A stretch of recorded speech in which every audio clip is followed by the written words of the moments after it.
Hi. Ah, what happened with network?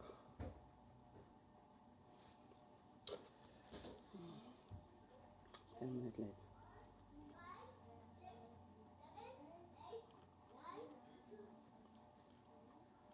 Hello.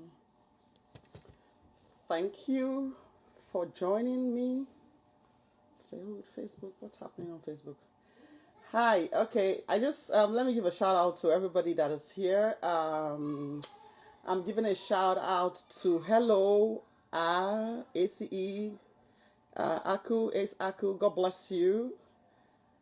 Thank you, Mommy G. Thank you, Chioma. Oh God, my girl. Thank you so much. And I can also see the woman of God that is joining me today on this topic, Minister Chinwa. God bless you. Thank you for joining me. I don't know, I'm having a little issue with Facebook. It said it failed.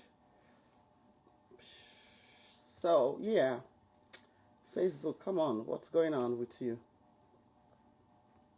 So, yeah, God bless you. Thank you all for joining. You know, we've been trying to hold this topic like I think for 2 weeks now. We had a little issue. We had a lot of things we were doing, so we were unable to come live. We had programs here, but I'm happy at least we're having this today, and I'm having it with a beautiful woman of God. She's a sister and she's a friend. And today's topic is fixed mindsets. Yeah. You know, I had to come up with this topic because some days ago, something happened. I think it's like 2 weeks ago. There was a comment that I made, and it's caused a lot of controversies. Anyway, before we go into that, let's remember that this is a Christian podcast and discussion. It's called Insights. So before we do anything, before we go straight to the discussion, I would like us to take a minute to pray and to ask God to come and be our voices, to come and be our voices today.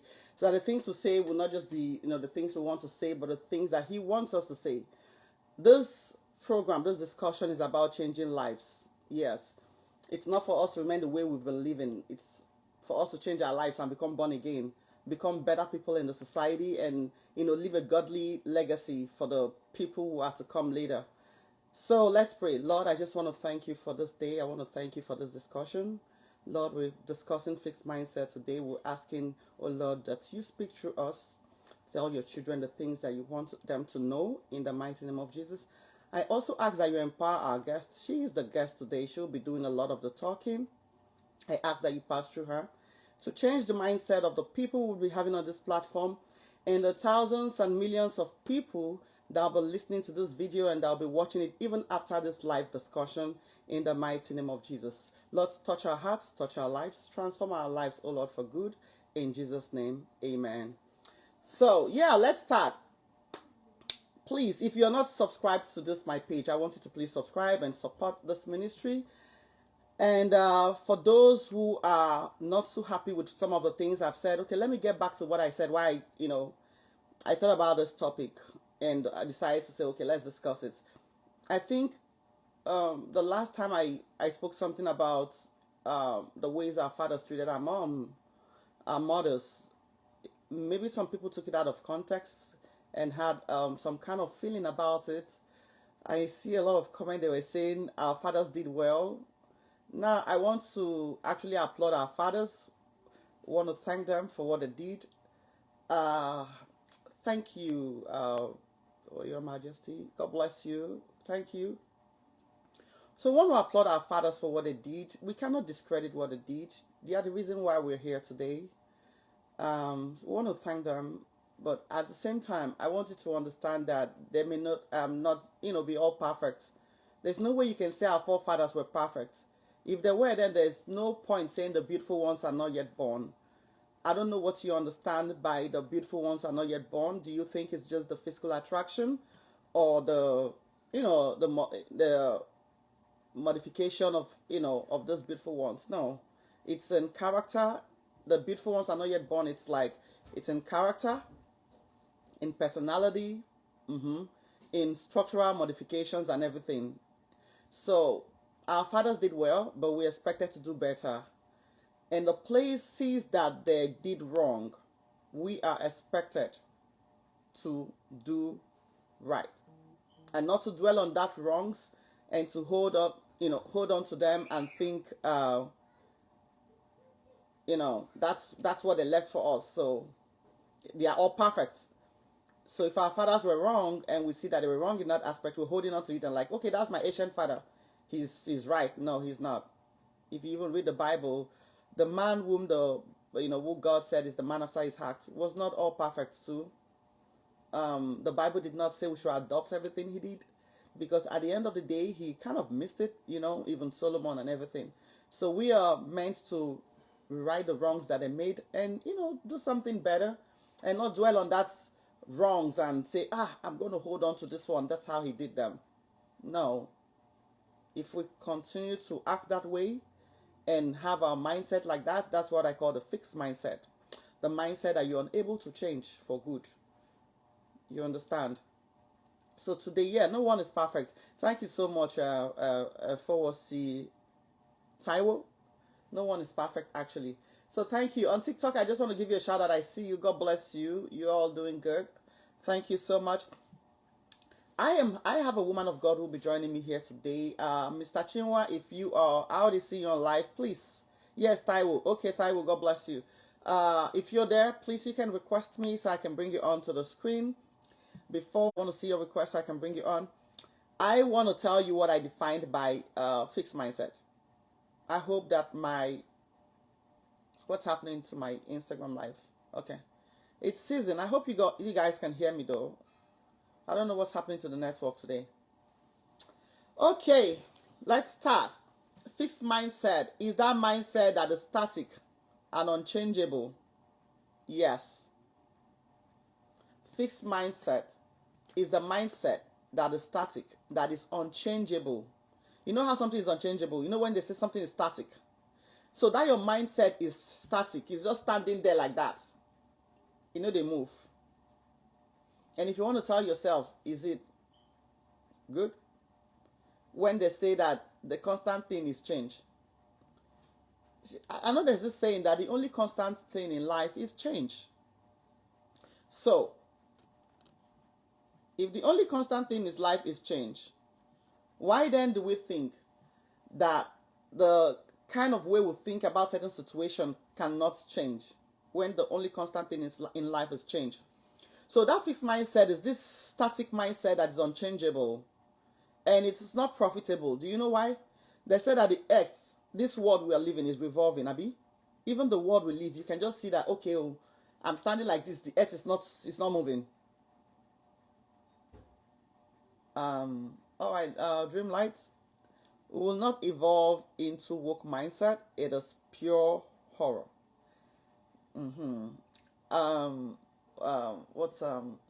Dreamlight, you haven't even heard the mindset that I'm talking about. You already concluded.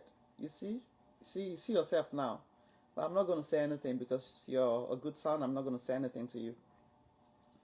If the earth we live in is revolving, why should our mindset towards certain tradition, towards certain cultural beliefs, towards certain approaches not change, actually, or not evolve, or a little bit, modify itself? Why? Look, if something is moving and you refuse to move, you're going to be behind. It's like the world is advancing and you refuse to advance. What do you expect? People are going forward and you just say, okay, I know they go forward. Now here, why stay? Nah, they. This fixed mindset actually can, go in various ways, affect so many aspects of our life. But today we want to narrow it down to our cultural beliefs and marriages. We're going to narrow it down to just the cultural belief to marriage. So we can at least, exhaust the topic, because if you want to talk about fixed mindset in so many aspects, it's a lot. It's so much. So we'll narrow it down. We'll bring it down to cultural beliefs and how it relates to marriage. I'm actually live. Can you hear me? Yeah, you can request me. I'm live. Yeah, send a request. All right, thank you. Okay. Well, look for where the request button is, and you can send a request. I can bring you on screen. Okay. God bless you, man. All right, I'm trying to reach out to my guests. I see that she's here. I think she's having a little bit. She's not too, everybody's not, everybody's not an Instagram person. So some people have like, how do I go about this? How do I navigate this? We had to come out live yesterday just to try and to see that she's able, to come on with me. So you all just be a little patient with us today. Yes. So talking about fixed mindset in terms of marriages, I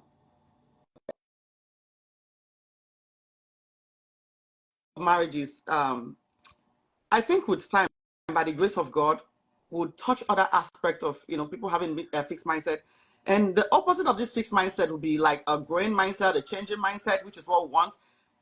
This, God bless you, man of God. How are you doing?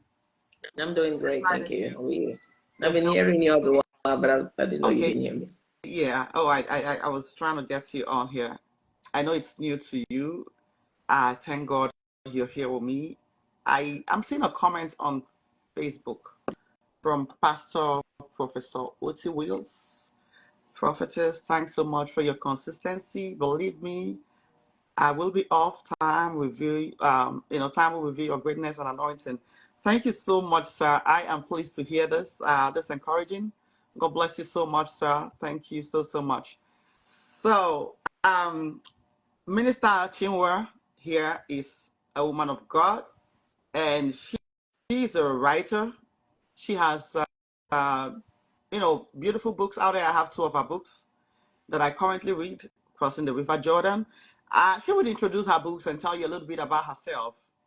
You know, she had a radio show, and she discusses things like this. I had to go out for the best because I need the best for us. We have to change. Me now, if you see finish us enter this matter for me and you people now, because sometimes when I talk now, you people will say, okay, see how I said it too. So I said sometimes I'll be bringing professionals here so that when they talk now, people will not have any way to defend yourself or to, because they are saying this thing out of reality and everything, and they've experienced life, in a very vast way. And they're also godly. That's the beautiful thing. They have the fear of God. They're ministers. Um, she was also a minister in the events that I had in December. The Lord fixed me. And she spoke wonderfully well. So I'm glad to have you here today, one of God. God bless you. How are you doing today? I'm I have doing to great. catch you on a Saturday like this, and I'm like, you have to be here with me. Thank you so much. Watching all the way from Nigeria, my friend really taking care of us. Thank you, Professor. I am glad, I'm glad. Thank you so much for that remarks. God bless you, sir. All right. Now, woman of God, we're talking about fixed mindset. And I made a remark last 2 weeks. In the context of our discussion, I told them that they're trying to say that our fathers ruled our mothers and they stayed longer in marriages. And I was trying to get them to the point where they should understand that we cannot give a pass mark or an A to everything they did. The world is evolving, the world is changing, norms are changing. Even though as Christians, there are certain things that should not change, and that is our morals and our worship for God and all. The world is evolving does not mean we should go become sinners. Because people go out naked does not mean we can go out naked. Yeah. There are certain things that the conscience tells you is right, and that is why the Holy Spirit is in us. Change is one thing that you cannot deny is imminent. Even Jesus Christ understood that he had to leave at some point and allow the Holy Spirit. And that's why he told his disciples and said, it's expedient, like right now, that I leave. Okay? And after I leave, that is when the Holy Spirit can come here. And after he left, that's when the Holy Spirit came. And he made us know that the Holy Spirit is the one that can teach us all things. And that's why, as children of God, we are carriers of this, of the Holy Spirit. And sometimes, there are sometimes your insinuation, your discernment, the God in you tells you is wrong, is wrong. Sure. You understand? So now we're talking about, fixed mindset and how to change some of this mindset. I'm not telling some of you to go go do some things and said, the world has evolved. This is where we are right now. But there are certain things and modifications we're expected to, meet and do. So let me throw you this thing, please. Can you just introduce yourself to my guests and tell them who you are? Please tell them a little bit about your books and whatever you just feel convenient to tell them today before we go into the topic. Thank you so much for that introduction. Yes, my name is Chidua, and the book she's talking about, You Shall Cross Over This Jordan. That Jordan is only symbolic of hindrances, obstruction, whatever you may call it, because I believe that, not even I believe, it's very specific in the Bible, that every human being came into this world for a specific purpose. God created you because he wanted you to accomplish certain things in the world. But everybody has hindrances, the things that are limiting them from accomplishing what God wants them to accomplish. So that thing becomes your Jordan. For some people, they may have a great business idea, but they don't have the funds. And that funds become your Jordan because that's what's stopping you from accomplishing your goal. Now, if you would go back to the Bible, when God, through Moses, was bringing the children of Israel out of the land of Egypt, the Bible said that across from Jordan, they could see the promised land. But in order for them to get to their promised land, they needed to cross Jordan. So Jordan is the only thing, or was the only thing that stopped them or that stood between them and their promised land. So what is that thing that is standing between you and your promised land? That is your Jordan. And for you today, it might be a fixed mindset. What are those beliefs that are holding you back from living a fulfilled life? So that is basically what that book is all about. Now, the second one, the other one is cracks in the wall. So cracks in the wall, in a way, also is also kind of like similar to that one. But this one is all about foundations. What are those beliefs, again, that have constituted or become the foundation, the bedrock on which you have built your faith? And how has this helped you grow as a human being? How has it helped you evolve and develop those traits, those skills that can help you? Could it be the things that you learn from your forefathers? Could it be the things that you learn from the church? Could it be, what are those things that you have learned, that you have held on to, that are now causing cracks in the foundation of your life, that are causing you to hold on to beliefs that no longer serve you? So this is what those books are all about. And if you look at the things that I've said so far, they are very connected to this topic of a fixed mindset. So as a child of God, you should never have a fixed mindset. Even Jesus said, renew your mind. So to renew something means to change, because he said you cannot. So which means if something is fixed and Jesus is saying renew, we all know that Jesus is the truth, except you're not a Christian. So when you say what is the truth, my answer is Jesus. If you want to know the truth, go and read the Bible. That is the truth. So if the person that is the truth personified tells you and I, renew your mind, that means my mind is fixed. There are certain things, there are certain aspects of my mind that I must change in order to be who he, not who I think I should be, who he has called me to be. It's not about who I think I am. It's not about who I want to be. It is about who he wants me to be, because he is the one that created you. He's the one that created me. He is the manufacturer. So I cannot say this is who I want to be or this is who I should be. I didn't create myself, so I don't know who the person created me had in mind. Just like when you buy a product, you're not going to say this is how I want it to work. No, you must, in order for you to get the best out of that product, you must use it according to the manufacturer's manual. If you don't go use that product according to the manufacturer's manual, you will not get the best of that product. Either it will not work for you, or it will break down. For instance, you have a remote control. That remote control is meant for you to use it either for your heater, for your TV, or whatever it is. If you want to use that remote control as a phone, it will never work. Why? Because that was not the intention. You now say, no, this is how I want to use it. So if you want to use live your life based on your fixed mindset, you can never get the results that Jesus wanted you to get when God created you. And that's why God is also telling you and I, he said, you cannot put new wine into an old wineskin. What is he saying? You cannot use old ideas and beliefs into new ideas and expecting to get great results. They said it's only an insane person that will keep doing the same thing and expect a different result. Like you said, right? The world we live in is evolving, whether we believe it or not. So we cannot, in order for us to be relevant, there are certain things that serve you. God, I'm so sorry.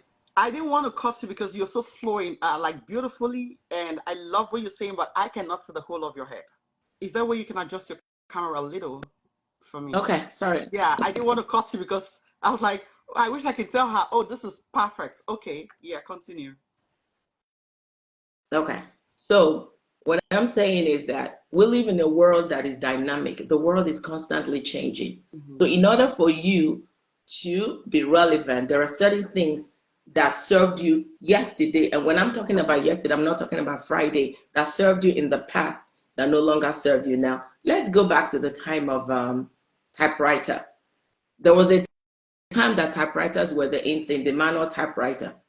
Then a time came when typewriter was changed into IBM. Then eventually IBM shifted and now we have the keyboard, the computers. So now, no matter how much you like the typewriter, if you are using the typewriter now, you're not relevant.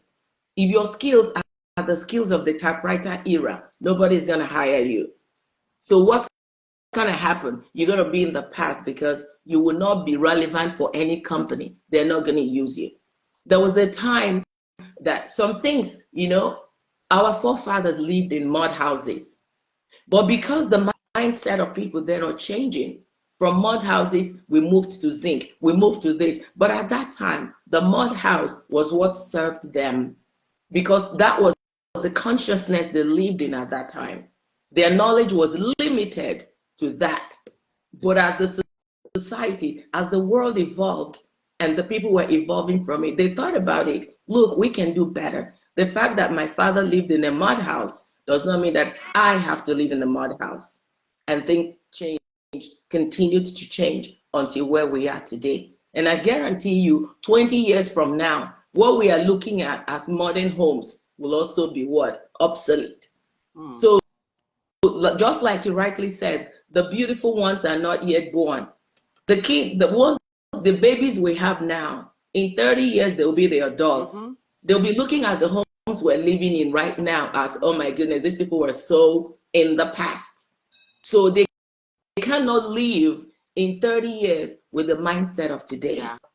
Because that is what brings civilization. Because the mindset is constantly changing. It doesn't mean that you have to let go of who you are. It means those beliefs that you held onto in the past, you have to keep moving and still maintaining the core values, which is the essence of who you are. Yeah, thank you so much. And as you were saying this, I was just telling myself that the funny thing is that we tend to change this mindset in certain areas that benefit us. In certain areas we think, oh yeah, but in certain areas we think we have to modify ourselves and kind of discomfort ourselves a little bit, to adjust to, in life you have to, you're not just living for yourself, right? No, absolutely not. And for others. Yes. And and when we think that it gets to the point where we have to do a little bit of modifications for ourselves, where it doesn't necessarily have to benefit us like that, but at least it can kind of bring peace. We don't want to. We want to still hold on to that, to that mindset. Meaning, exactly. Yeah, and that's where I think I used to say this, that mankind is their own problem, actually. We are Mm-hmm. forced, well, before we blame the devil, we first of all have to take responsibility that we are our own problem. If you see in everything that happens in life, you do a thorough investigation, you see the input of what we all did. Before you blame an external factor for something, blame yourself first. Yeah. Uh, Going back to the Garden of Eden, and where they say Eve said is the shepherd. We forgot that even Eve, during that time, she looked at it and said, "Yeah, the apple was pleasing to her eyes." So she had a little bit of, hmm, you would not do something. You cannot be influenced by an external factor if you don't want to. You Yeah. have every dominion to say yes and to say no. Yeah. So Yeah. you made mention of something. You said these old ideas are the ideas we need to remove.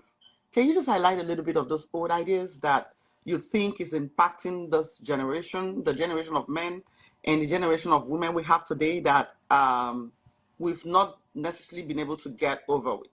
Yes.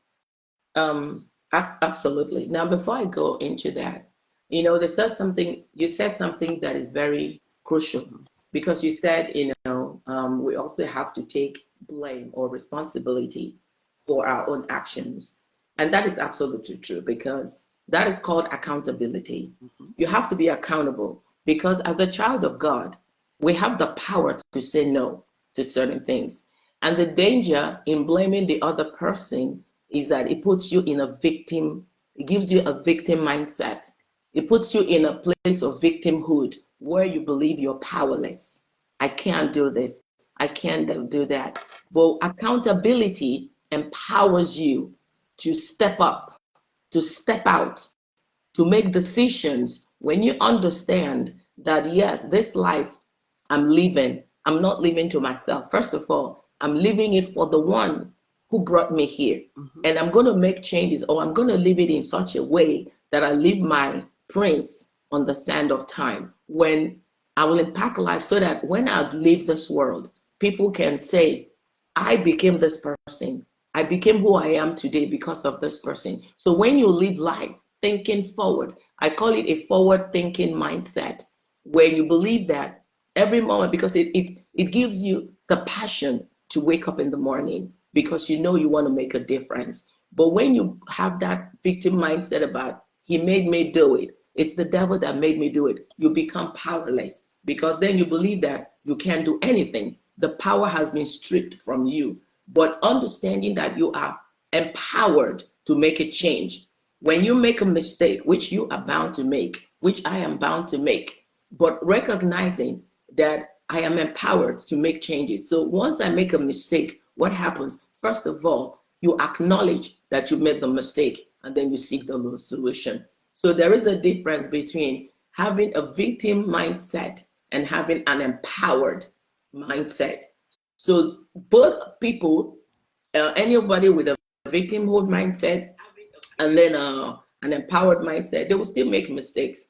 But the difference is the outcome that each of them would have, because this person will want to change, but as the other person will stay in his state because he believes that he doesn't have the power to make the necessary change. Now, coming back to the old ideas, remember that every society and every era, every century, they lived in the best of their consciousness. Now, circle the word or underline the word consciousness. What do I mean by consciousness? The knowledge that they had Mm-hmm. at that time. Going back to our forefathers, they did I am not crediting them, I am not criticizing them, I'm only speaking what was. Now, going back to the time of our forefathers, they did what they did based on the knowledge they had, and they did it with the best intention. Was that knowledge okay for them? Perhaps. Would that knowledge serve us today? Absolutely not. One of the old ideas then was, do not train a girl child. She's going to get married anyway, and she's going to leave the family. What use is she to us? That was one of the old ideas. Has there ever been a time where a father said to the son, my child, I didn't go to school, but if I have to borrow to make sure that you go to school, I will do it? Is that not a consciousness changing? Mm-hmm. Because your father has come to the realization that my own father didn't train me, either because he didn't have the money or he didn't believe that education, Western education, was necessary. But now I am of a different generation and era, and I have come to acknowledge that education is necessary. It might be too late for me as your father to go to school, but I'll make sure that you go to school so that what I couldn't achieve, my son will achieve it. That is the dynamics of the society changing. That is the dynamics of the world we're talking about changing. Now you're coming from now the first generation that said, I'm not going to train you. You need to go to the farm and keep that farm going. The son comes and says, education is important, but I didn't have the opportunity to go. Now the third generation breaks it because the father is training the child. At that time, girls were not trained because they were going to get married anyway. But now, parents are giving their daughters equal opportunity as the son. Why? Because every child is a child. Mm-hmm. So why did they not remain in the fixed mindset of she's a girl, she's going to get married? Girls haven't stopped getting married. So why did that idea change? The same opportunity you give a son, give it to a daughter.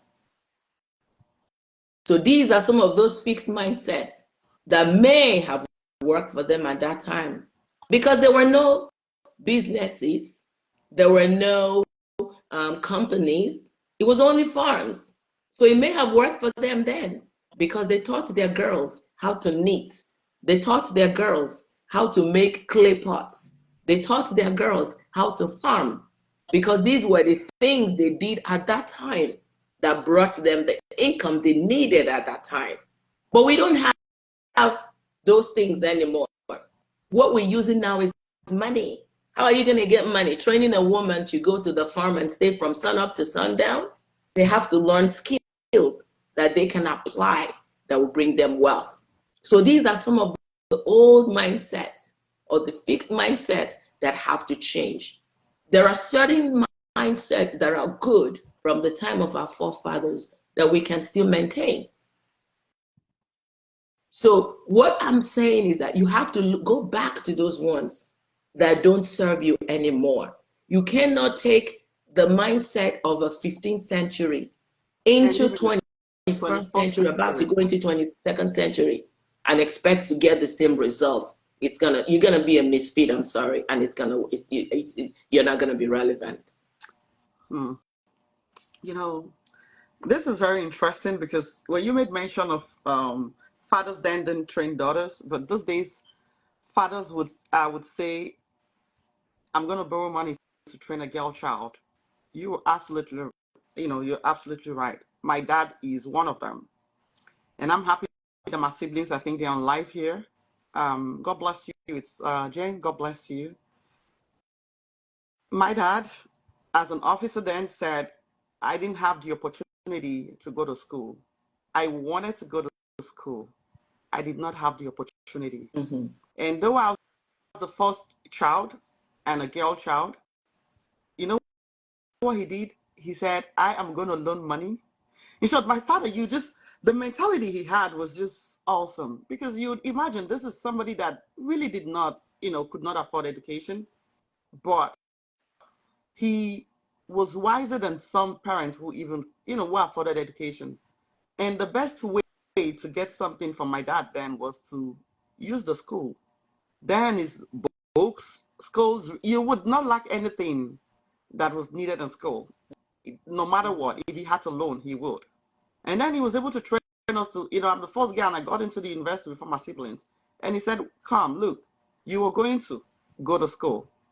He was this person like professional courses, so that, God, my father was an educationist, seriously.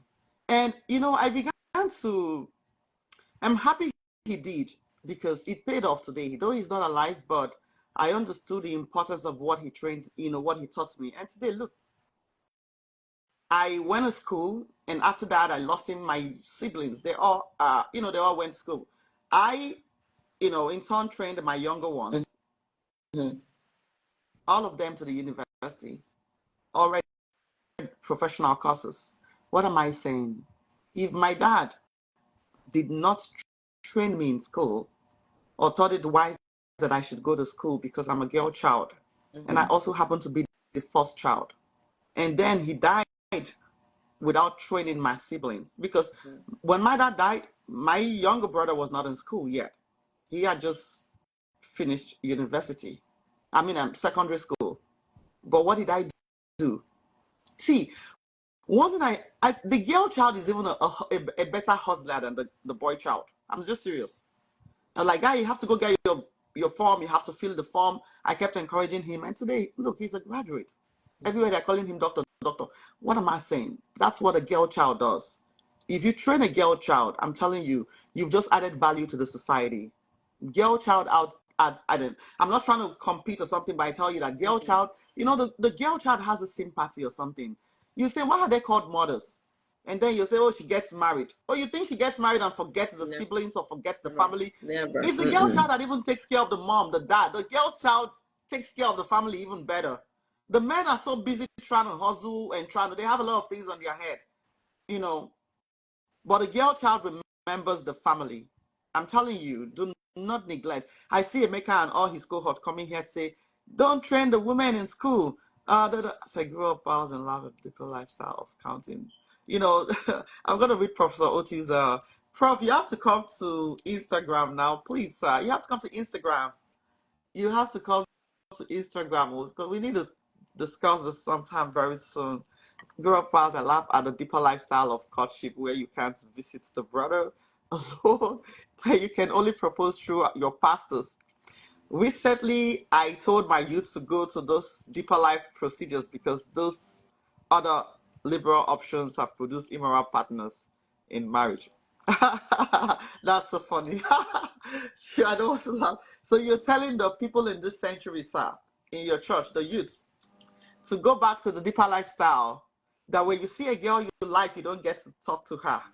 You get to go tell the pastor to tell her that you want to marry her. You don't go walk. Oh, it's not working now, Sal.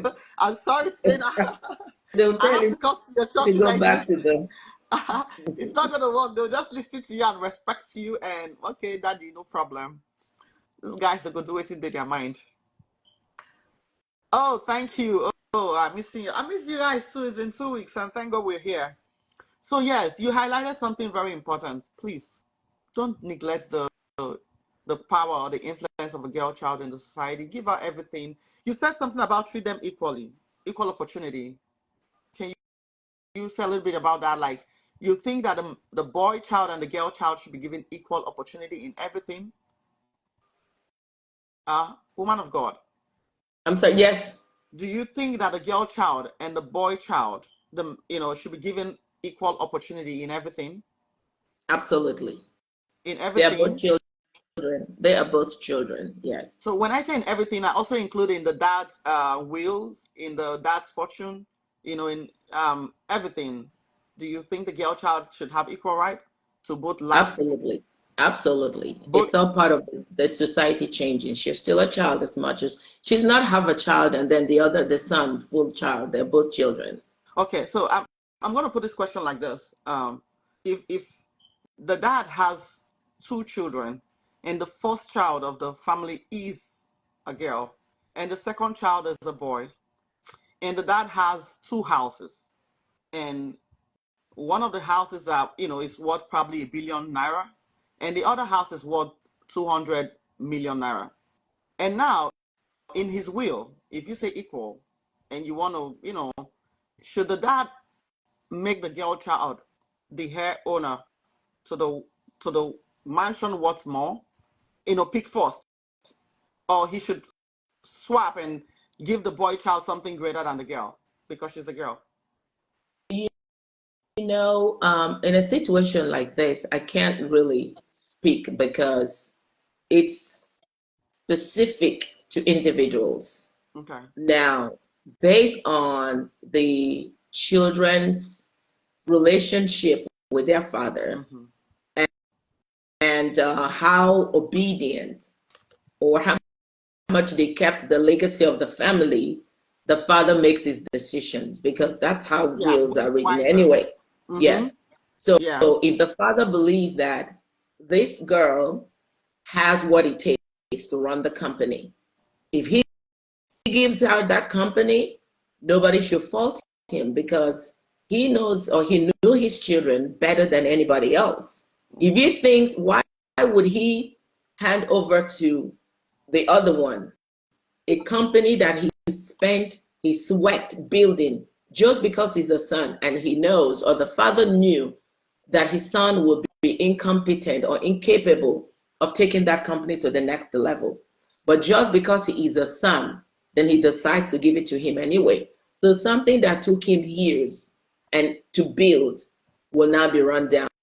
Whereas the girl has the skills and talent. Remember that God gives us these things for whatever reason. He knows He's the giver. So you're not going to say because He's a son, and even though He doesn't have what it would take to take this company to the next level, give it to Him anyway.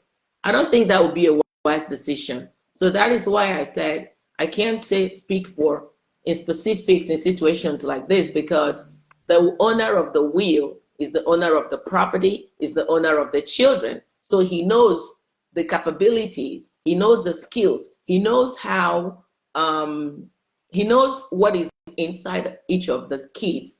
So he should be able to make that decision. But if he now goes because of what society expects and now gives onto the boy because he's a son, what has taken him years to build. If that thing goes down, then he should have nobody to blame. Yeah. So if you want to share your will or your fortune, you give it to the person who is more responsible, be it a boy or a girl. Exactly. If the Exactly. boy child, if the male child is reckless, and you know that your $1 billion fortune will be waxed, you know, in less than a year, you don't want to will that kind of wealth to him. You will it to the girl child, whom you know would continue with the legacy And and keep it in the everything, family. and keep it Yes. in the family. I hope you guys are understanding what she's saying here. And I want to react to what Professor Oti is saying from Facebook. He said, girl child should be given even a better opportunity than the boy child. Prof. And Yeah, then we there's just a give man. equal opportunity. Yeah. I'm telling you guys, there's something again. I just say my dad is a very wise man. Before he died, guess he wrote his will with myself and my brother. Equal opportunity. He put it there. My name there and his name. He didn't say, I'm giving everything to the boy child. No. And guess what? I was able to fight for those things and we got them. You know.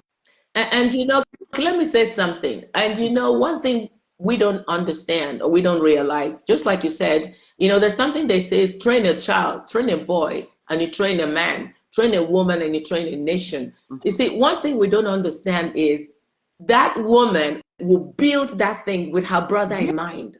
Let Yes. Oh my me God. build this thing so I can give it to my brother, so he can stay in the family. That is the way women think. 100%.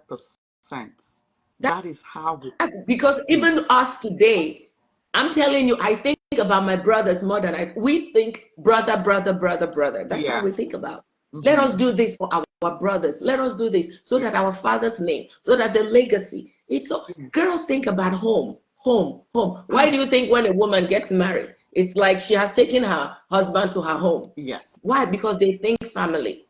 So that girl is going to make sure that that business is built to the next level so that her father's name, her father's house remains intact. Yes. So if people will remove what they have about girl marriage and begin to think right, they will understand that the woman is a keeper. And She's you just said something. building in her husband's Oh home, my. she's building her father's too. Oh my God. You just said something now. And there's a remedy that just came in as you said it. Look, the girl, before she goes to the man's home, she takes the husband to her home and added family member Yes. to her own home. Before you get married, before she moves in with you, you're already a part of her home. You're already an added person to that home. Then she goes to meet you. And even the Bible says that who is going to leave the parents? Is it not the man? The man shall leave his father and mother and cling out to his wife. The woman don't leave her home. The woman is always in that home. You leave your home, then she comes and builds with you in your home. But there is this part of her that's still in that biological home where she was given birth to. She still loves there. She's still there. Why she loves you? There's this thing about they said the woman can multitask. She can be everywhere and still give competence in everything. You don't even know anything is lacking. I'm serious. If you guys understand the dynamics in a woman, oh God, you would not joke with her. You would not joke with the girl child. Now, I don't want us to, be in the girl child and the boy child. Let's talk about this mindset, because we need this mindset change. That's the reason why we're having this discussion in the first place. And we know that for a long time, we've been plagued by this fixed mindset. I want us to come into, delve into relationship and marriage with this mindset. Because if you watch or you listen keenly to what is, destroying our homes in in Nigeria and also here, or in the world today or something, especially in diaspora, they will tell you that it's the way our men think or the way our women think. Certain things we've been unable to adjust or modify. We still want to think the way the people, like you said earlier, like we said, we're trying to bring in the mindset of the 17th century into the 21st century. It will not work. It will not work, because we are not in that 21st, we are not in that 17th century. We're in 21st century, where you're not driving horses to work. You're driving car. It's true. You're not driving donkeys to work. You're driving car. Some of you now, as we are talking now, you're driving the latest 2025 car. That's right. Or 26. So you see, 26. So you're driving the latest car in the century where we are. But the one thing you have refused to drive, or you refuse to move, that is unchangeable, is that mindset of 17th century. And sometimes those mindset are mindset of abuse, of control. And because you know that is a mindset of abuse and of control, you don't want to change it. You don't want to modify it to this. Please, let your mindset be 2025, just the way your cars are. Make sure you keep pace with, the current happenings and everything. Woman of God, am I really speaking? Yes, you are. Yes, So you please, are. Absolutely. Absolutely, so please, you are. how does this mindset of control affect marriages today? When men come and say, like Emeka, our mothers were rude. Make sure you rule your wife.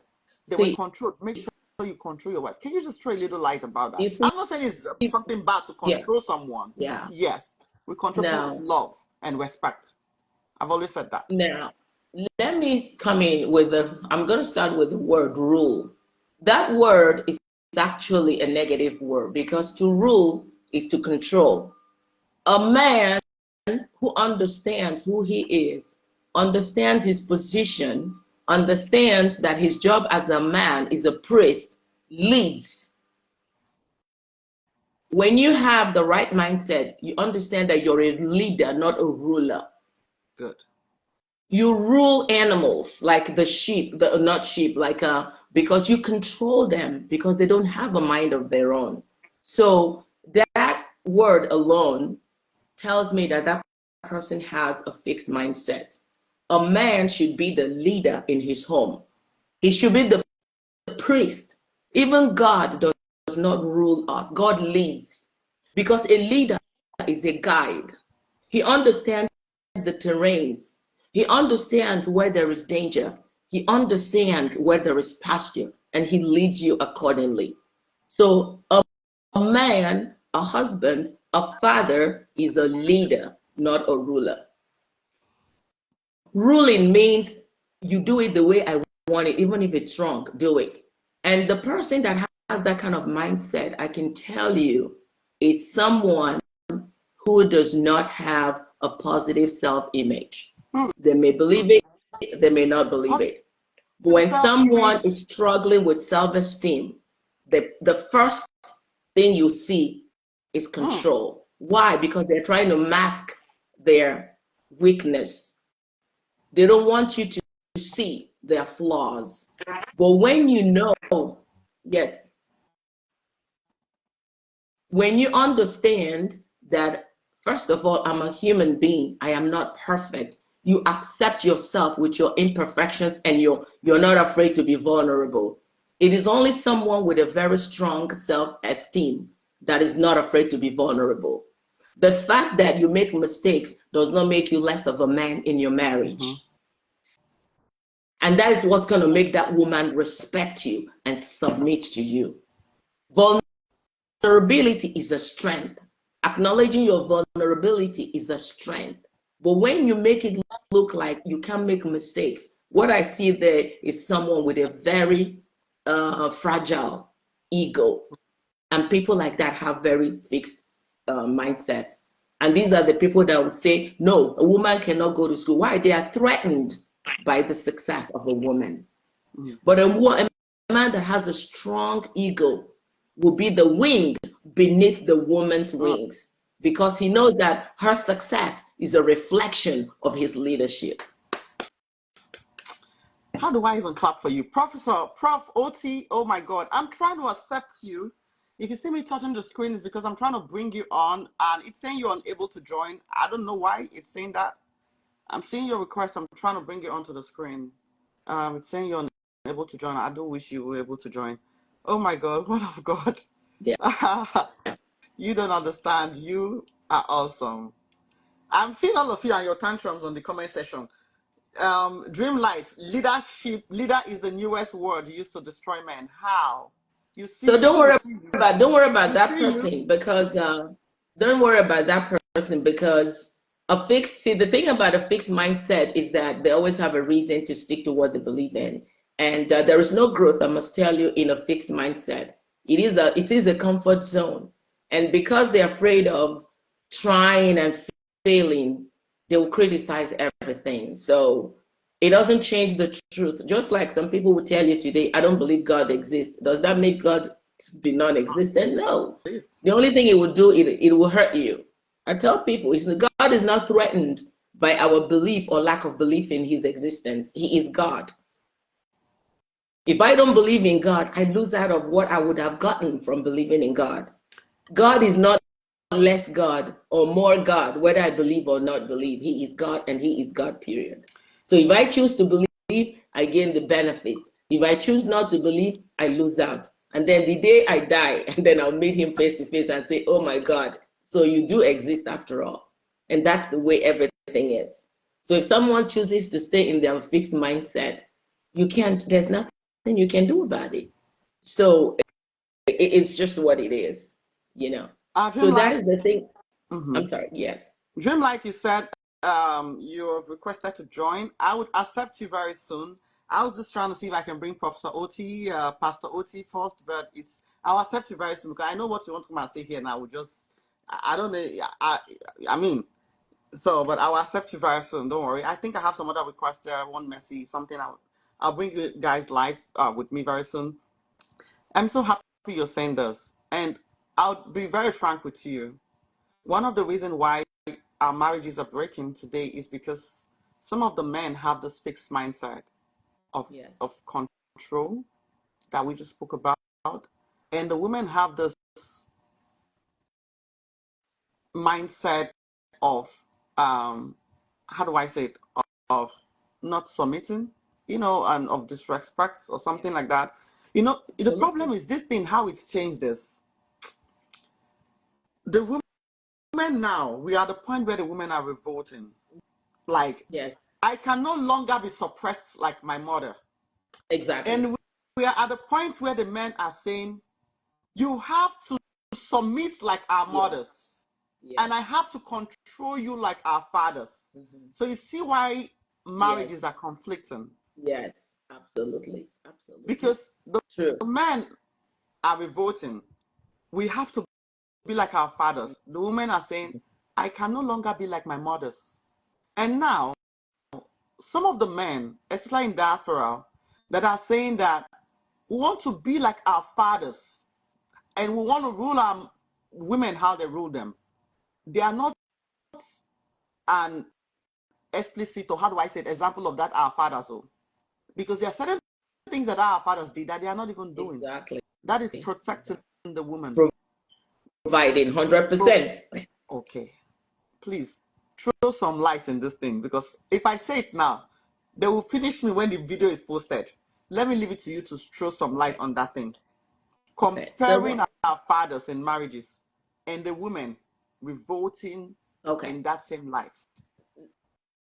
Now, you just said comparing, and the scripture came to my mind. When you compare yourselves with yourselves, what does the Bible say? You are not wise. So remember, there were certain things that worked for them then, like I said, will not work today. Men are guilty, women are guilty. I'm not on anybody's side. My side is the side of truth. At that time, the fathers were complete providers. The strength of a man was in his ability to provide for his family. When God created the world, Adam was created, and Adam was given the what? Responsibility to tend the garden. Sorry, God said, you're you online with need. me. Sorry, man of God. Let me just tell him because his camera is faced upside down. Okay. Man of God, you're online with me. Okay, yeah. Okay, yes. Continue, man of God. So at the beginning, when God created Adam, first of all, the garden was there, and then He created, which means the work you do is already there before you were born. Remember, I said God knows what He created you for. Now He created Adam, and He said, tend the garden. Then He said he needs a help. He needs somebody to help him.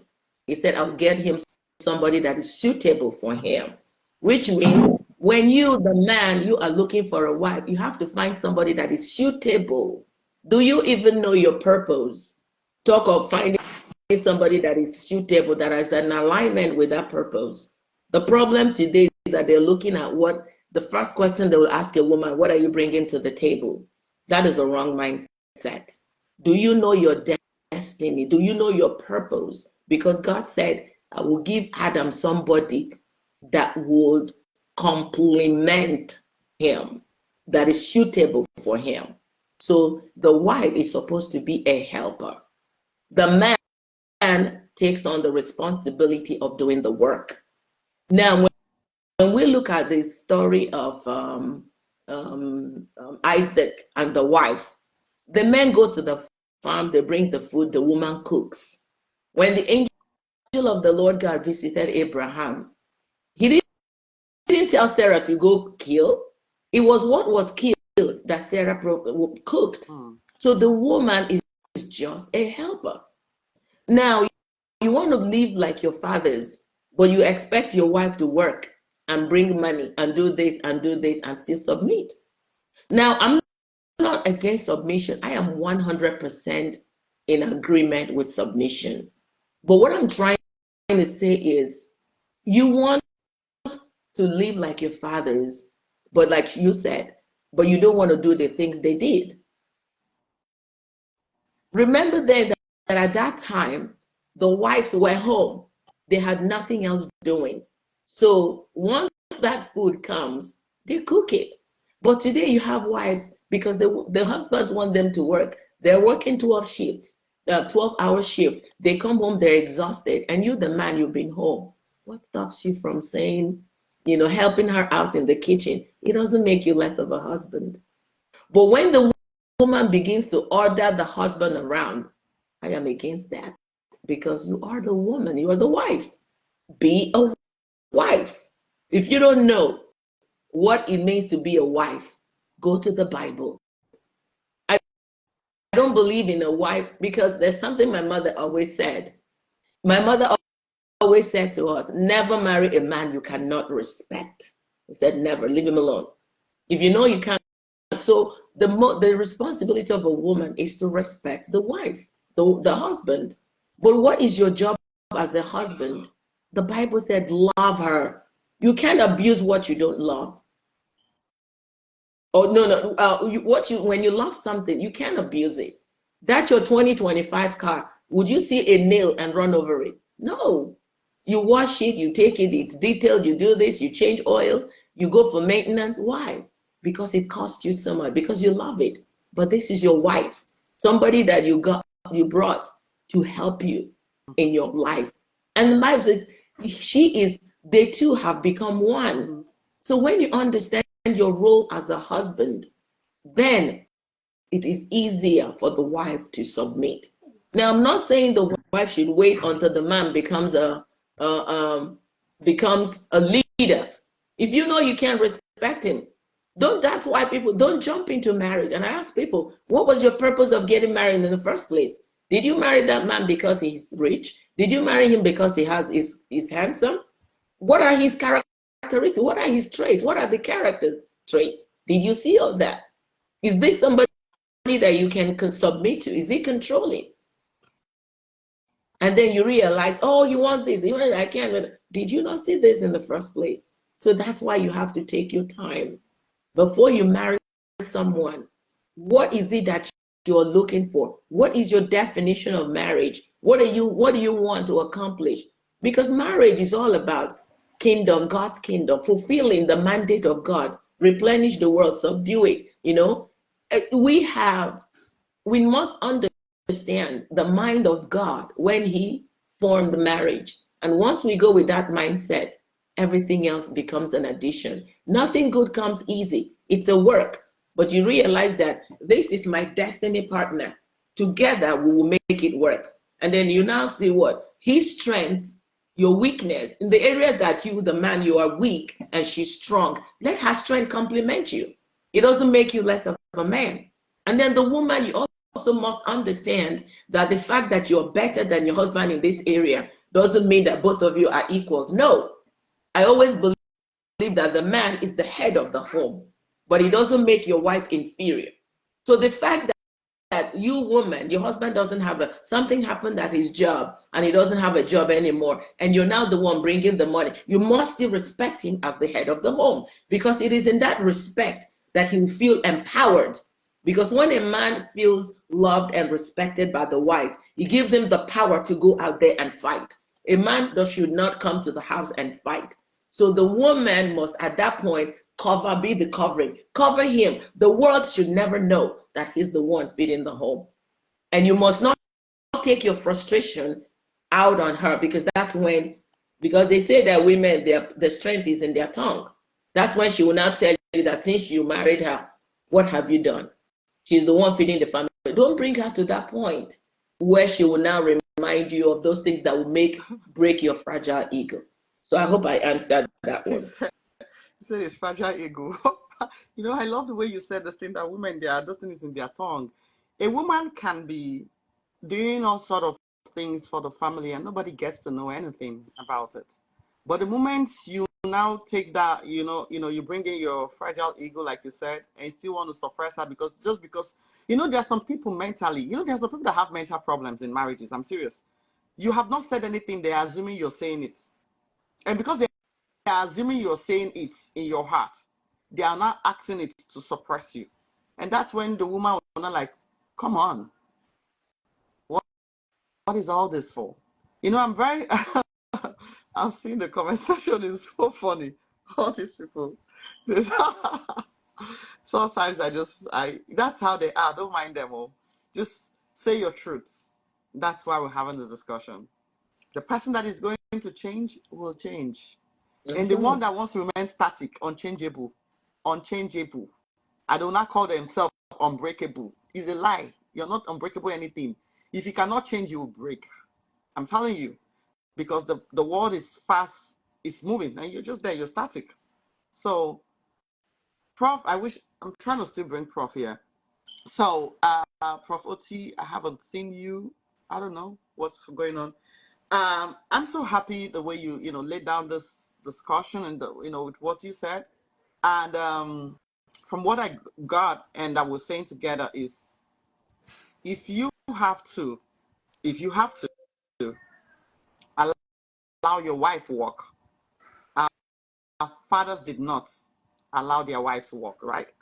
You two have to step out a little bit and do what the woman does. That is, say what our mothers did, because the woman now is doing what our fathers did.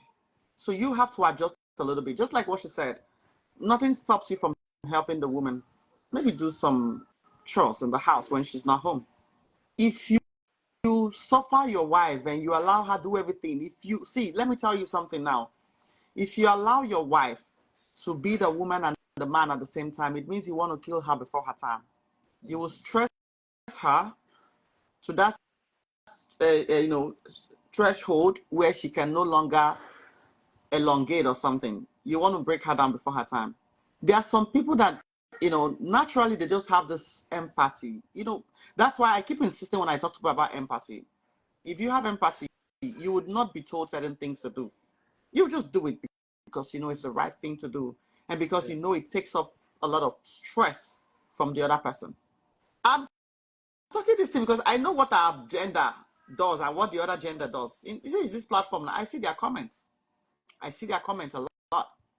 And I'm happy that this woman of God is here today. I'm so happy with everything she's saying. And I'm sure that some of you would change that mindset that's, that you have. Let me read this comment and react. Prof says, why is it that ignorance of our parents, their marriage lasted, but with our new levels knowledge, most... Okay, I'm going to answer I'm going to put this question to you that Professor Oti is asking on the comment section. He said that, Professors, why is it that with the ignorance of our parents, their marriages lasted, but with our new level of knowledge, most marriages don't last 6 months? I think I want to respond to that. Okay. Okay, so it's so funny that people still keep let me not say people, we still keep going back to the time of our forefathers. Sorry, woman of God. If I just accepted you, can you bring yourself to the camera? Are you joining or something? I would like to see your face. If you're not ready, I can take you out, and when you're ready next time you join. I'd like to see you on the camera, and I'd like to know if you want to contribute. Woman of God, continue, please. Okay, so I was saying that I find it really intriguing that people keep going back to the time of our forefathers. But then, like I said at the beginning, at that time, the women had little or no skills, no education. And at that time, so the man was the one that made absolute provision for everything. And one thing we have to understand then is, because I remember the time of my grandmother, not even my mother, the time of my grandmother, they would tell you that marriage is endurance, which means that it was not pleasant. Because if I have to, the people tell you endure pain, you don't enjoy pain. So if I have to endure something, that means it's not pleasant, it's unpleasant. So if they would tell, my grandmother would say, marriage is endurance, which means it wasn't pleasant.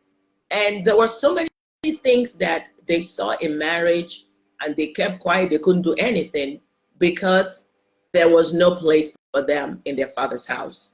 I'm not an advocate of divorce, but the thing is, if somebody would die in it, please leave.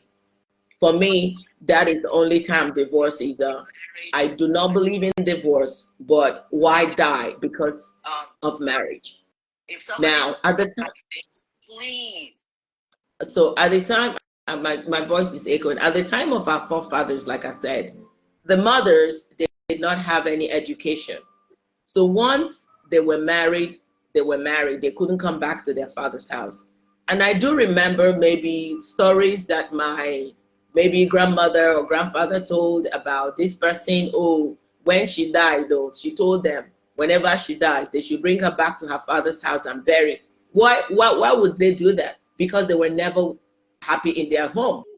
But did they have, I'm telling you, if you would go to the cemetery now of the people that were buried 50, 60 years ago and ask them, if you had a chance to relive your marriage or go home, what would you do? I can guarantee you that a good statistic would say, go back to my father's house. They had no choice. They had to stay. That's why they tell you marriage is endurance, because they had nowhere else. But in today's world, again, I'm not an advocate of divorce, but I'm just speaking the reality, the truth. In today's world, women are educated, women have skills, women can stand up for themselves on their own. So if the marriage is not working and it leads to divorce, she doesn't have to go back to her father's house. But at that time, our great grandmothers, there was no place because their brothers married, and then what was their home became their brother's wife's home. And some of the brothers then had 2, 3 wives. So once a woman was married, the door was closed. She couldn't come back. So that's why it seemed like their marriages were successful. No, they were not. The women suffered, but it's what they call suffering in silence. Who would they tell? They would say, the parents would tell her, you're married now. And then I remember them saying, I remember clearly, because whenever we visited the village and we'll go to my mother, they'll tell you that marriage is like a package, that when you get in there, you unwrap it, whatever you get is what you take, and you just have to stay with it and endure till the end. So they didn't stay because it was successful. They stayed because they had no choice. When you enter a room that has no door, you stay in that room. Whether there are mosquitoes, whether it's dark or not, you stay there. But if there is an exit, you exit. So then marriage was just, the only door then was entrance. You enter, there is no exit. That's why they stayed, not because they were happy. Now there are There was no exit. It was just one door. You enter, that's it. There was no exit. But today, people have that option. And I always tell, don't go into marriage with the mindset that if it doesn't work, I will leave. No. But if you, instead of dying in it, then leave. But at that time, there was only one door, and that door was enter. There was no exit. That's why they stayed till the end. Thank you Not so because much. they were happy. All right, let me bring somebody to the camera. The person who joined me, can I see your face? God bless you. How are you doing? I'm good. Okay. Can you can you bring the phone? I can't see you. You seem to be a little far from the. There you go. I think have her a camera was kind beautiful of face. So why lopsided. is it so far from us? I see her. Yeah. Okay. I see her. Okay. God bless you. How are you doing? I'm good. Where are you? Is that Queenie? From? Yes. Oh, how are you, my sister? Fine. Good to see you. Oh, that's beautiful. So where are you joining from? I'm joining from Dallas, Texas. Okay, from Dallas, Texas. We're glad to see you here, Miss Queenie. Thank you for joining. I'm sure you've been following the discussion and what we've been saying. Yes. We're talking about fixed mindset, and I had to narrow this mindset down to how it affects marriages and relationship. We might dive into other aspects, but let's really deal with this because it's really affecting, marriage, relationship, everything is breaking down. We have people who want to subject the other ones to control. I literally have heard some men say that you cannot teach an old dog a new trick. And, there are a lot of things happening. And it's this mindset, I'm sure, that is, has a greater percentage of why we're having discord, conflicts of interest and everything in marriage today. Do you have, what can you say about this mindset in terms of how the men want us to be married to them or how they want the women to be what their mothers were? Can you react to it? And what do you think that the pattern of marriages we had then is better than what we have now or something? No. It's not like pattern of marriage we have then was better. Sorry. Yeah, I can't see you talking. Okay. Oh, yeah. God. Sorry. Can you I see know me you're now? joining for the first time. I'm No, cold. I've seen just your I'm glasses. cold. I'm just wrapped up. I'm cold. So Okay, I'm seeing just your glasses. okay. Oh yeah, I It's see you not like better now. Mm-hmm. it's not like pattern of marriage then was better. The only thing is that like my sister Chidwa said, then women were not educated, and what our parents or the society told us was that when you get married, you don't come back. So even if you're suffering and dying there, you just stay. And if you think of going back home, your parents will say, you don't have to disgrace this family. So then you will stay and die there. But again, too, that time, you see, there was no no divorce. It wasn't that much because of how the society saw women. But now women actually were educated, and this education is kind of, I don't know how to put it, because some people are abusing this right or this education. Every little thing the man do, because they're educated, they want to show that they're educated. There are some things you can fix and stay in your marriage. Nobody's perfect. The man is not perfect. You as the woman is not perfect. You are saying you're complaining about your husband. If your husband opens your own chapter, I mean, yes, if your husband opens your own chapter, that's a different story. So he's tolerating you as well. So don't think you are the only one. So this education something is also making our girls, according to Nigerian slangs, lose guard. According to Nigerian slangs, lose guard. So some of them are taking it too far. No respect for your husband. The Bible said the man is the head of the woman or head of the family. Because you're the one making more money, you think you're the head. No. If you know that you want him to bring, you saw him that he didn't have that much and you accepted to marry him, why not keep yourself in a position of a woman? Let him be the man. There you go. And again, to our guys, they have their own problem. Some of them are envious of their wife. Some of them are envious. Yes. Like my sister said. Sorry. Like my sister said, fragile eagles. You know, fragile eagles. Yes, some of them they see it as competition. Sure. Some people see it as envy. If their wife earns more than them, after all, you saw her that she's doing a nice job, and you want somebody who will bring something to the table. According to them, that's what they say now. I want a woman that will bring something to the table. Now she's bringing something to the table, and you are envious. But you were the one that said you want something. So this thing is vice versa. It's both ways. Sure. So we have to work on ourselves, the men and the women, because the rate of divorce now is not, it's not something to write home about. Yes, the rate of divorce because of our education, our exposure. So I think we should, both the guys and the women, we should meet ourselves in the middle and, try and work things out and stay in this marriage. It's not even a good reputation that you left the first man. You are going into the second man. You will think you're beautiful, yes, but at the same time, it's not a good thing. Thank you very much. I'm a victim. But I'm not proud of it. I'm a victim. Saying you're a victim, what are you a victim of? What I'm saying is that I left the first marriage. I'm in the second marriage. Yes, some people with a little mind would think, oh, she's pretty, she will always get a husband. No, it's not a good reputation. It's not a good record for my children that their mother left the first man. So we should try and work things out so that we go into this thing and we stay. So that trying to get in between. You said it's not a good thing. Are you not proud to be where you are with the second man right now? What I'm saying is the first time you say do. What I'm trying to say is I'm very, very happy where I am right now. I am very, very. Would you not prefer where you are right now to where you were or where you left? I would prefer it, but what I'm saying is some women just get out of marriage for no reason. Okay. They don't.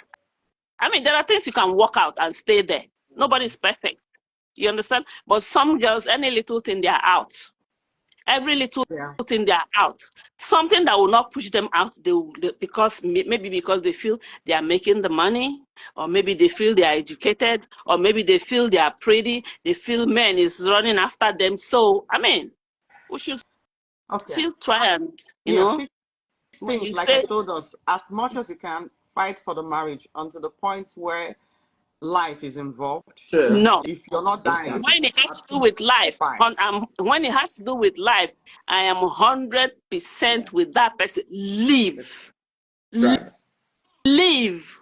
Then you stay somewhere and see your children than to be dead in this marriage, and your children will end up not having a mother, because immediately you die, the man is picking up the next, maybe your next door neighbor will be his new wife. Yeah. So I'm going to just ask this question because we're talking about, this mindset of submission.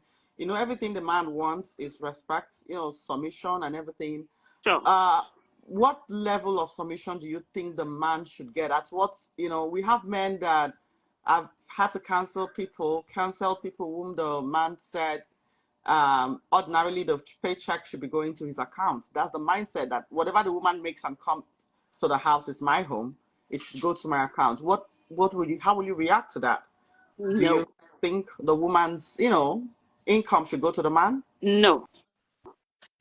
Okay, from the society where we live here, you have to have like a joint account. Mm-hmm. You have a joint account. But so it depends on individual though. It depends on the partners, what they agree.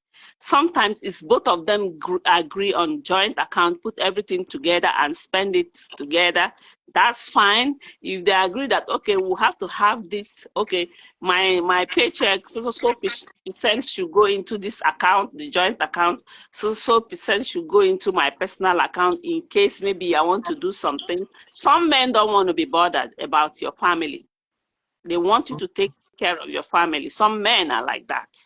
So it depends on what both of you agree. But all I'm saying is that the man shouldn't feel that, okay, you are the man, you have upper hand. No, you should listen to your wife to see reasons and see if her reasons are genuine, that she wants to keep a separate account. Fine. Okay, so if the man insists that he wants same account with the woman, and Yes. and you want to keep your home, because Yeah. at the end of the day you have to be submissive to your husband and Of respect course. him as the leader. Mm-hmm. And he says there's no two accounts. Everything we do comes from this account. Yes. But the man, as an African man, you see that he has this tendency to also squander that money to other women, and he gives money out to women, and he's a man. There's certain things he cannot stop. Mm-hmm. Sometimes. Would you still maintain that level of respect and submissiveness and still put all your money in the account for the man? In that situation, that is when I will ask for my separate account. As in, I will ask for my own account, so that in that aspect, if my paycheck comes in, so percent should go to our joint account, and so percent goes into my personal account, because I want to do other things that concerns me and my family. While he wants to squander that money, that's fine. That's what he wants to do. But at the same time, because I want to tell him that I'm into this marriage and we want to keep a record because of where we live here, in case of anything, as a married couple, you're supposed to have a joint account. Yeah, I will do that, but not that 100% of my paycheck is not going into that account. But even if your husband is cheating and you see that he's giving other women the money, you will still put a 100%. You will still put a percentage of the money in the account where he can use to give other women. Like I said, I'm putting the percentage anyway. Okay, let's say if we are in Africa, that is when my money is not going into that account. If we are in Africa, but if we are here in the Western world, where most of the times you have to have a joint account because of the society, because of where we live, there are things you want to do, and they want to see a joint account, the couple. In that case, I was okay. I don't know if you get the point I'm making. So the women in the comment section, please, I just want to see yes or no. Yes. If you're married, to the women in the comment section, please, just the women. If you're married, as long as your husband as we're not following divorced, other people, let me as put we're not divorced. I want to see their reaction. Let me put that. If you're married and you know that your husband has girlfriends, actually, and you have a joint account, will you continue to maintain the joint account and put your money in it, or you get a separate account? I just want to see yes or no, so I can, I'm doing a survey, a little bit of survey, to know. She's a very wise woman. If you see how she answered the question, she told you guys that it's in Nigeria so I think the joint account is not because you're being submissive. It is because of the law. Yes, the law here, and as long as we're still together, we're not divorced. We're still living together, we're not divorced. So in some issues, they want a joint account of the both of you. So I will keep that since we're still together. That a little percentage of my money is going into there for that reason. But if it was in Africa, where I'm not going to run a joint account with him. because definitely my money is going to another woman. I'm not going to do that. All this women. I did not even say put never. Some of you even include never. Never. I will not. I will never do it. I will not. I just said yes. I said yes or no, and you guys are putting never into the thing. Oh, he hit me when I said it, so I think he will learn from this. He's just leaving the home. Oh, your husband is there? Yes. Oh. So like I said, Okay. so like I said, if the environment demands a joint account, I will do it with just a little percentage, so that we can live. Just to keep it running. Yes, keep it running. just keep it running. Apart from that, I will not, because I'll have family to take care of. Because if anything goes wrong, Africa, the first person they will call is the wife.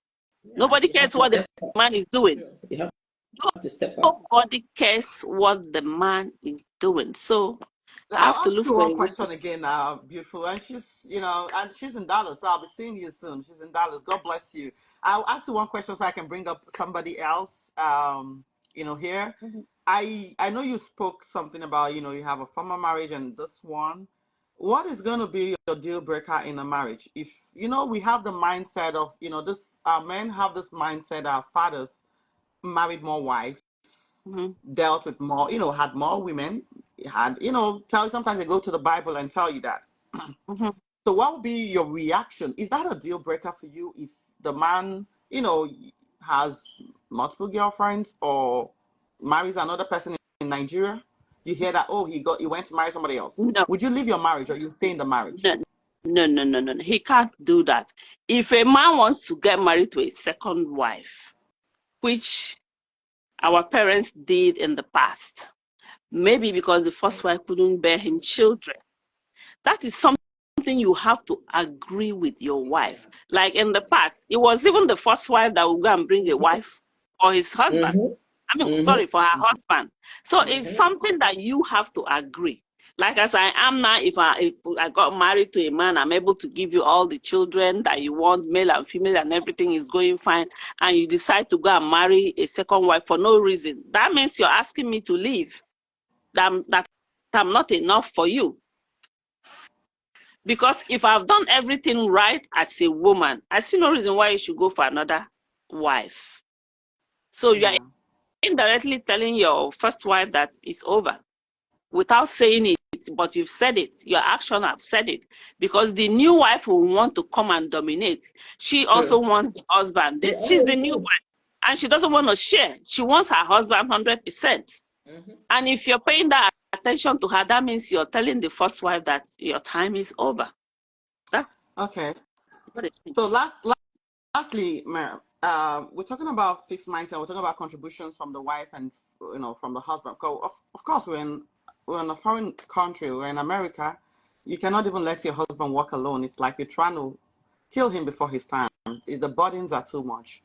What fraction of ratio should you think responsibilities in the house should be shared, and what percentage or in what ratio? However, do you think? Let's say a bill or responsibility of 100%. Let's say 10,000 a month. What should be the woman's fraction? Well, according to everything, a man who cannot take care of his family is worse than an infidel. Yes, it's worse than an infidel. But at the same time, this is just between the couples. It depends on. See, if you people are so much in love, you find love. You don't even see it doesn't matter who pays the bill. If you're happy with yourself, it don't matter who pays the bill. It doesn't matter how much the woman might be making 100 times more than the husband. You won't even know the way they will live, because they like themselves, because they are committed. But in the real sense, a man should take care of his family. But when you are not opportune to do that, maybe your job doesn't pay more, fine. Your wife can help out. And if your wife is not comfortable, women, you can find a job for your husband now. If you hear where it's happening, tell your husband. You know that this one will pay. Encourage him. Encourage him so that he will be that man that you want. Encourage him. If you hear any news, let him know. And when you let him know, when he start working, don't tell him if not be me, if I don't get this work. No. Don't say if not be you. After all, it's something you're doing for yourself. If not be me, if I not get this work. No. You don't do that. When you start throwing that on his face, one day trouble will come out. So you just have to, it's just between the two of them. If they have this communication skill, if they communicate it, I mean, it's doable. That's all I can say. Thank you very much. Yeah. Okay. Yeah, so thank you. I would talk to you soon. Please just text me and say hello. You're the one that joined me, so I can reach out to you after then. Thank you All so right. much. All right, God bless you. All right. Yeah. Okay. Woman of God. Oh my God. Okay, let me translate. I know. Thank you. This discussion no go fit end today is a lot. Mindset, marriages, how people perceive things and everything. Okay, I have this question to ask you, man of God. I wish I can bring a man to this thing and ask him too, so they won't say it's a woman asking a woman. But Prof. Oti, I'm trying to accept you again and all. I have couples that I've spoken to that believe that it is disrespectful for the wife to ask the husband certain questions about infidelity. How would you react to that? If you clearly see. So that is kind of vague.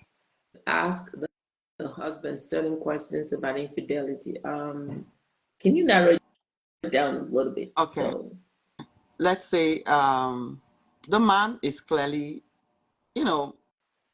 with somebody else or cheating on the wife. And in this African community, I can tell you, if you're somebody that, you're talking to a lot of people or they come and tell you things, you would see, God bless you, how are you? I'm fine. Good evening. Good evening. That men are very entitled to what they do. Like I said earlier, this fixed mindset of respect, I think the definition of respect is being misinterpreted here or defined, where they feel that certain actions, that they do cannot or should not be questioned. I've had, scenarios where the man would say that the woman is trying to control them because the woman is refusing to tolerate certain things. And one of those things might be the man's, consistent attitude of, having affairs or something. How would you react if a woman is married to a man here in diaspora and she clearly knows that the man has another woman he's camping and she's trying to ask questions towards that relationship and he's not answering because he says that I'm the man and I cannot be questioned. You be the wife and you sit at home and be the wife. As much as I've not brought the girl to the house, I don't think you have to question my way about or what I do. What would you tell a woman who is in that situation in her marriage?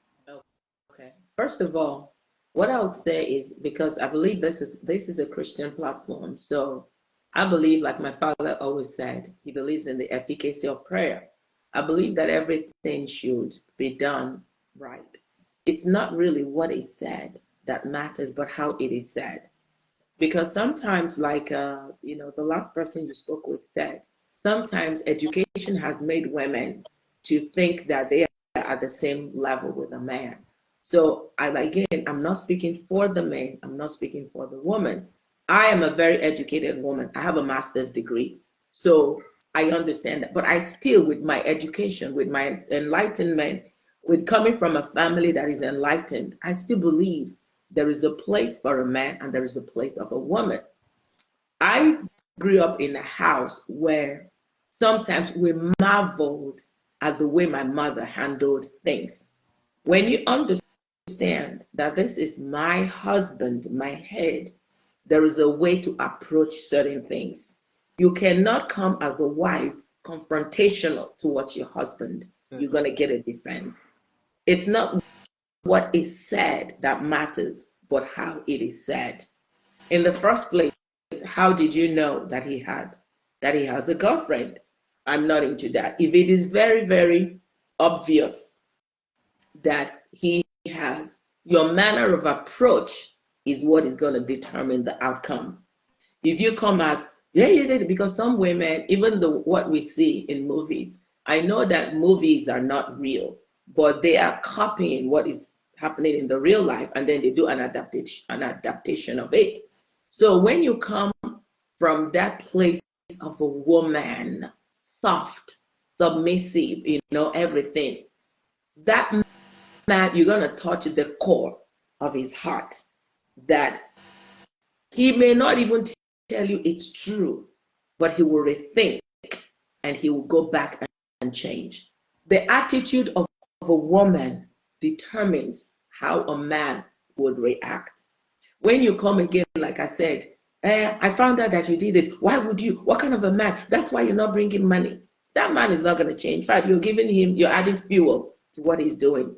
But when you come from that place of a wife, that place of a mother, that place of a nurturer, and making him understand how this behavior affects you as a wife, how it will affect the family, that man will think it's going So what if you're unable to to change change. the man in this sense? You've tried and exploited every avenue. Just like you said, the submissive continue, beg, better approach, pray, Then and put it into prayer. Put it into prayer. I know it's not easy, but remember, nothing good comes easy. how long should you pray and wait?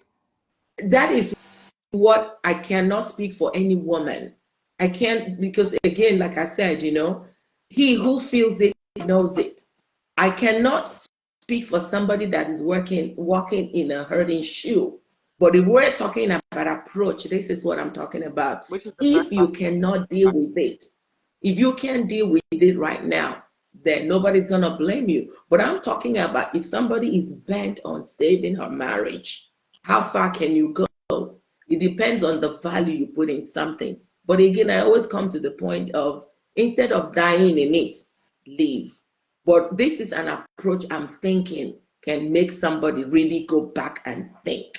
But when you come with that confrontational, from that place of confrontation, even the person that has the best intention will be like, that thing where you won't do tomorrow, do them now.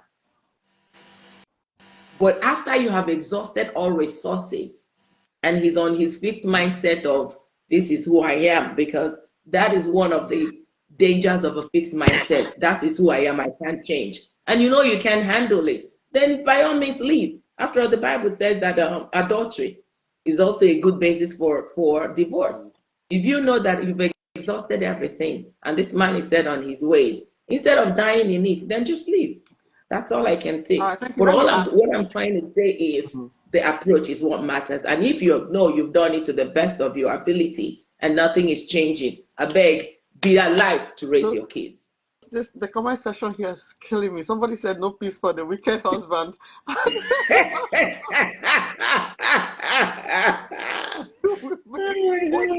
What is no Read peace some for of the them. wicked husband? Read some more. These people pray. David said, praying for the God, they will kill me in this comment section. David said, praying for a wicked man is like praying for a witch to repent. You'll be exhausted. You guys need to be born again. The people saying this thing, all this youth. You know when youth they talk, it not be. Bring your face to the camera, my girl. How are you? God bless you. I'm doing fine. I Thank you. heard Good when she evening. was talking, you just did your eyes like this. So I'm Yes. going to ask you this question. Mm-hmm. Okay, yes, react first before I ask you the question. Do you have So anything contrary to what she said? yes, I disagree with a lot of things that she was saying. Let me see your So, face first. Let me see your fine face a little bit. Okay, yeah, okay. okay, so she mentioned something. She said something about if you find out that your husband is cheating, is going outside the marriage, you should pray. Or let's say the first thing she said was approach your husband kindly. All right. I would like to know if I was the one. I was the Oh, one I can't hear cheating. you. I can hear you. Your Okay. camera, I think your voice So, went off. all Okay. right. Can you hear me now? Yes, yeah, now. So I am talking hypothetically now. Mm-hmm. If I was the one caught cheating, he caught me cheating, does society expect him to also approach me kindly and ask about the cheating and not to raise his voice? It's not Am I about society. compassionate towards the confrontation just because I'm a woman? I highly disagree with that. First of all, I should not be made to pray for a cheating husband, because in the first place, you are not supposed to be cheating. I'm sorry, I'm going to shortcut. Can I stop? What I didn't say pray for him. I said pray for wisdom to approach it the right way. And you also pray for people. Yes, you can pray for God to touch people's hearts. You can do that, yes. Okay. And again, it's not about what society expects. It's not society's marriage, it's your marriage. So it has nothing to do with what society expects. Okay. So I'm talking about you in the marriage, not society. All right. That's fine. But it's okay to disagree. Yeah. Go ahead. I feel like I agree with the views, just because if he was the one, I like to put people. Okay, ask her. Let her tell us. She said something. I would like to react, but let me give, because she's my guest. She said if she was the one caught cheating, would the man pray about the wisdom on how to approach her? And would the man be careful on how to also approach her? Because you said two distinct things: pray, then approach cautiously, so he doesn't attack, or you don't approach in an attack, attacking way. Which part of things I tell us: don't approach a man, you don't attack, he won't even answer. But can you react to that? That's a concern. She's a young lady, and she has that concern. The way they think is not the way we would think. Okay. So please react to it. Let me trash this one before it goes up. Yeah. No, react. We're here. Okay, you're asking me, or Yeah. I wanted to react to what she said, please. about if it was the man. Yeah, if Okay. you would have to pray for him or something like that and all. Yeah. Okay. So what I will tell you, my dear, is the fact that somebody did something wrong does not mean that you should do it wrong. Somebody attacked me, it doesn't mean I have to attack them back. Who am I? Don't allow. I always say, I am not responsible for your action, but I am responsible for my reaction. The fact that somebody spoke to me rudely does not mean I have to respond rudely. Who am I? In the very essence of my being, am I a rude person? What is the right way? Somebody steps on me and I say, oh, ma'am, you just stepped on my toes. And she said, excuse me? Will I not push that person because of the way they did it? I have to be who I am. So it doesn't matter how he will approach it. If it was him confronting me, who am I? Always maintain who you are and not worry about who the other person is. So even if he will, I had a conversation one time with a friend, and I think it came from what you said about a man finding out that his kids are not his biological children. And I said, he has absolutely no right or reason to put his hands on her. Walk away from that marriage because she doesn't deserve to be a wife. So I was now discussing it with a friend, and he said, what am I talking about? That he will kill her. And I said, what? And I said, now I said, does that change anything? So now you put your hands on her, you kill her, and then you're going to spend the rest of your life in jail. Is it worth it? I said, yes, the pain is too much. But the thing is, if you would understand that I am here in this world for a purpose, destiny. I don't think, besides the word of God, I don't think anything speaks louder to me than the voice of your destiny. That is the thing that controls me the most. I always tell myself, you are on this earth for a reason, and that controls everything I do. Whatever I'm doing, is it in alignment? Is it going to lead me in the direction of my destiny, or is it going to take me away from it? These are the things that control my decisions every day. So if that man catches me in adultery and he will beat me up, does that mean that if I catch him, I will attack him? That's not who I am.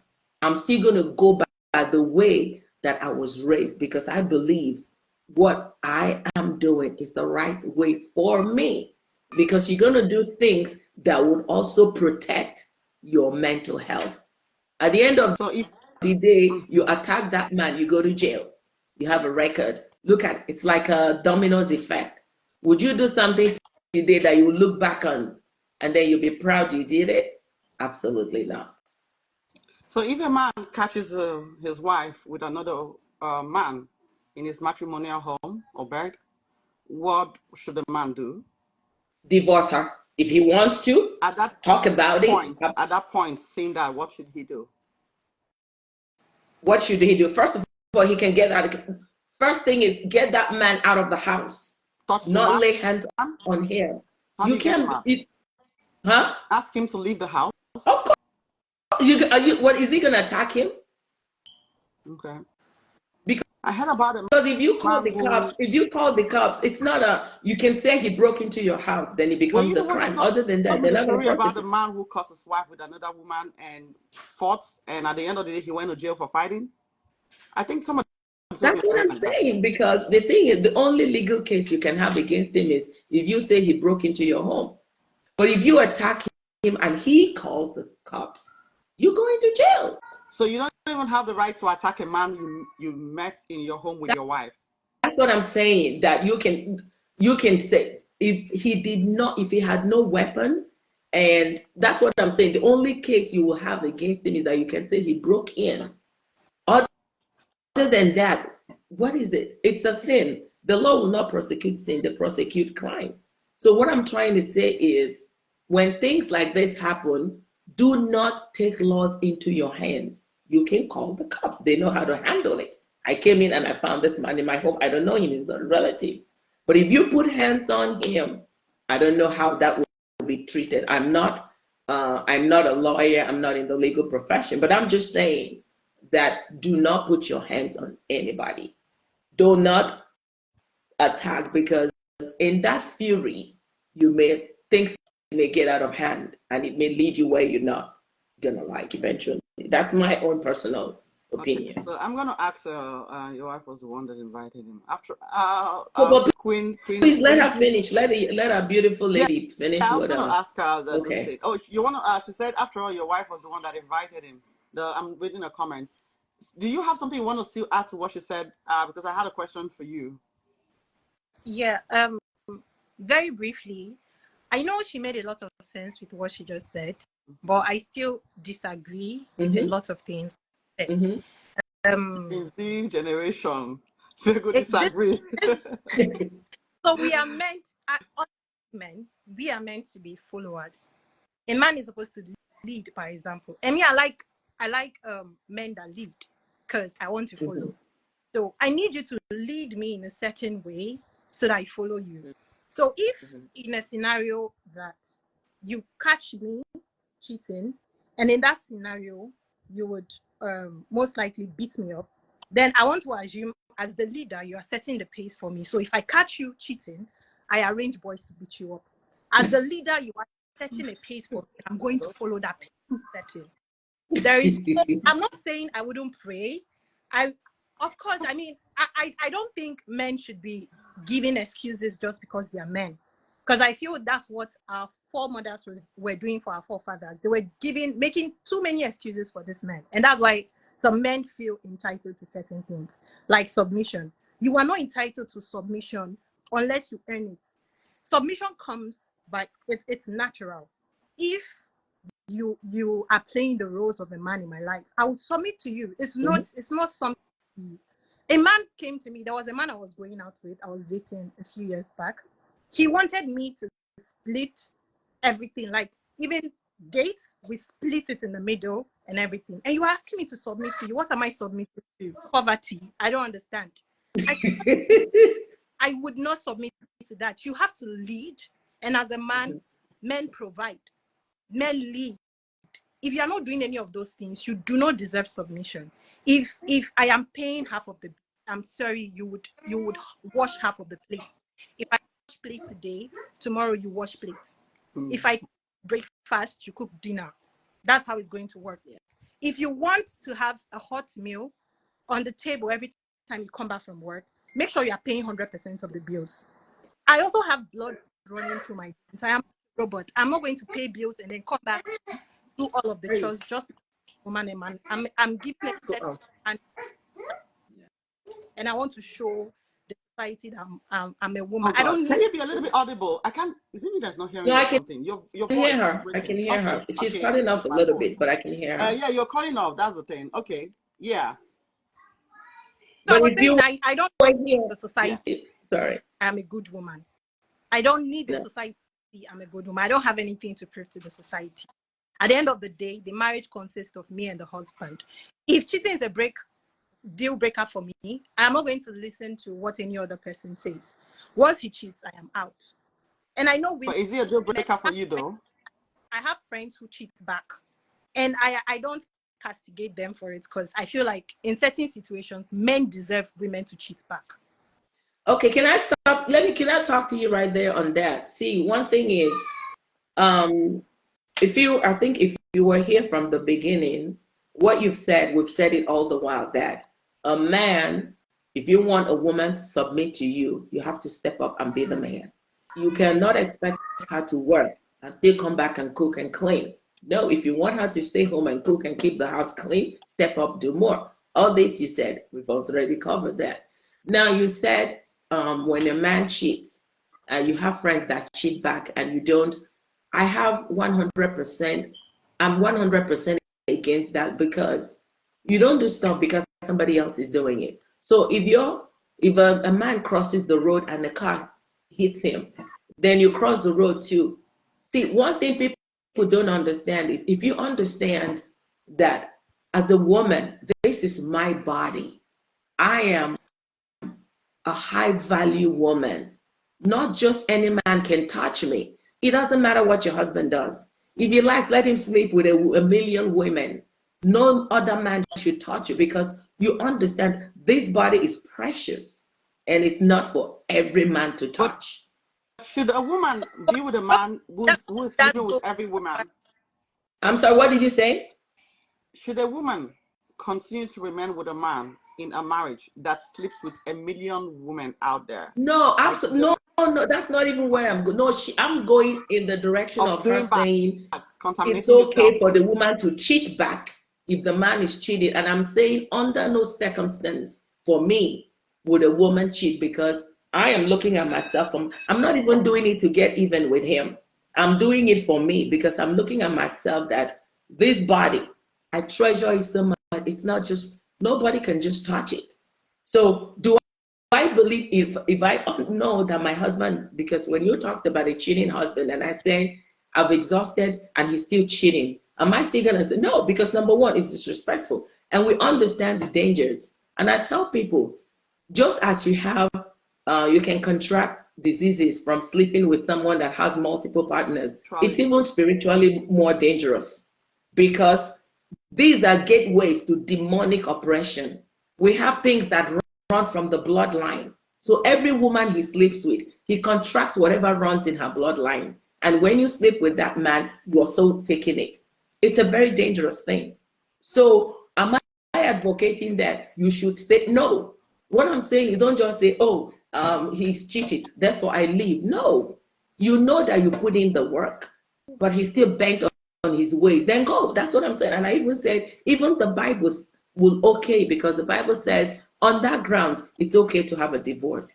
What I'm saying is, under no circumstance would I say for a woman, I understand, because your husband is cheating, therefore you went and cheated. No. If he's cheating, get out of that marriage and be with somebody else. But for as long as you're still married, there is absolutely no reason for infidelity on a woman's part. Nobody should cheat. If that man understood, why do you think that the people that are spiritually conscious, they don't get into sexual immorality? Because that is a killer of destiny. If you understand the power of sex outside of marriage. Let me call it by its name. Why do you think the monks, like these Buddhists, and they don't engage in that? It's we that call ourselves Christians that don't understand spiritual principles. That thing is a destiny killer because it's a portal that can take you to your destiny or destroy it. But because people lack knowledge, oh, I like him, you jump into bed. I like her, multiple sex partners. You're gathering soul ties. And then you understand why things are not working. You're not moving forward, and you don't know why you're not even moving Soul forward. ties. And sometimes the woman is The people praying, you dealt with, you don't know the trying. altars that are speaking against them. Yeah. The moment you lay with that person, boom, your name is on that altar. These things work, my dear. So let me get back to her. I understand we all have different orientation to things, and I understand where you're coming from. Everybody has their own, opinion. Like you said, sometimes you don't even pay back. If you can't take it, just walk out quietly. Just walk away. Yeah, your body. That's me. The Bible did not say his body is the temple.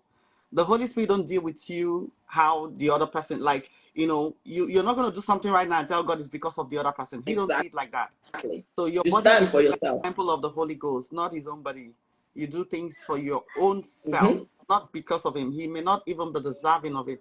Or, and if it's too much, you think your life is at stake, it's a deal breaker, that's fine. The Bible lays down that principle for a divorce. But then I would say, how many men would not cheat?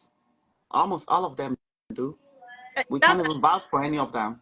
That's another thing like this. I feel like these men hear it too often, that men cheat everywhere. So even those that don't cheat are now trying to incorporate it because they are like, okay, everybody does it, so let's do it. Because a man, I don't believe in that concept. I don't. Not because one man is cheating doesn't mean the next man will cheat. No, there are still good men around. Not all there are men. Very good men. I know some men that are not married, being single for years, and they are still keeping themselves. Nigerian men like to what? They like using that statement. Nigerian men, it's right? not true. I don't like hearing it. Your marriage, the next man you will meet is also a cheater, or is also somebody. It's not true. I ask them. When I hear that, I tell them, concentrate on making yourself better. Exactly. That's it. That I don't believe in it. As a matter of fact, I'm happy she brought it because I want to say it. I want to talk about it.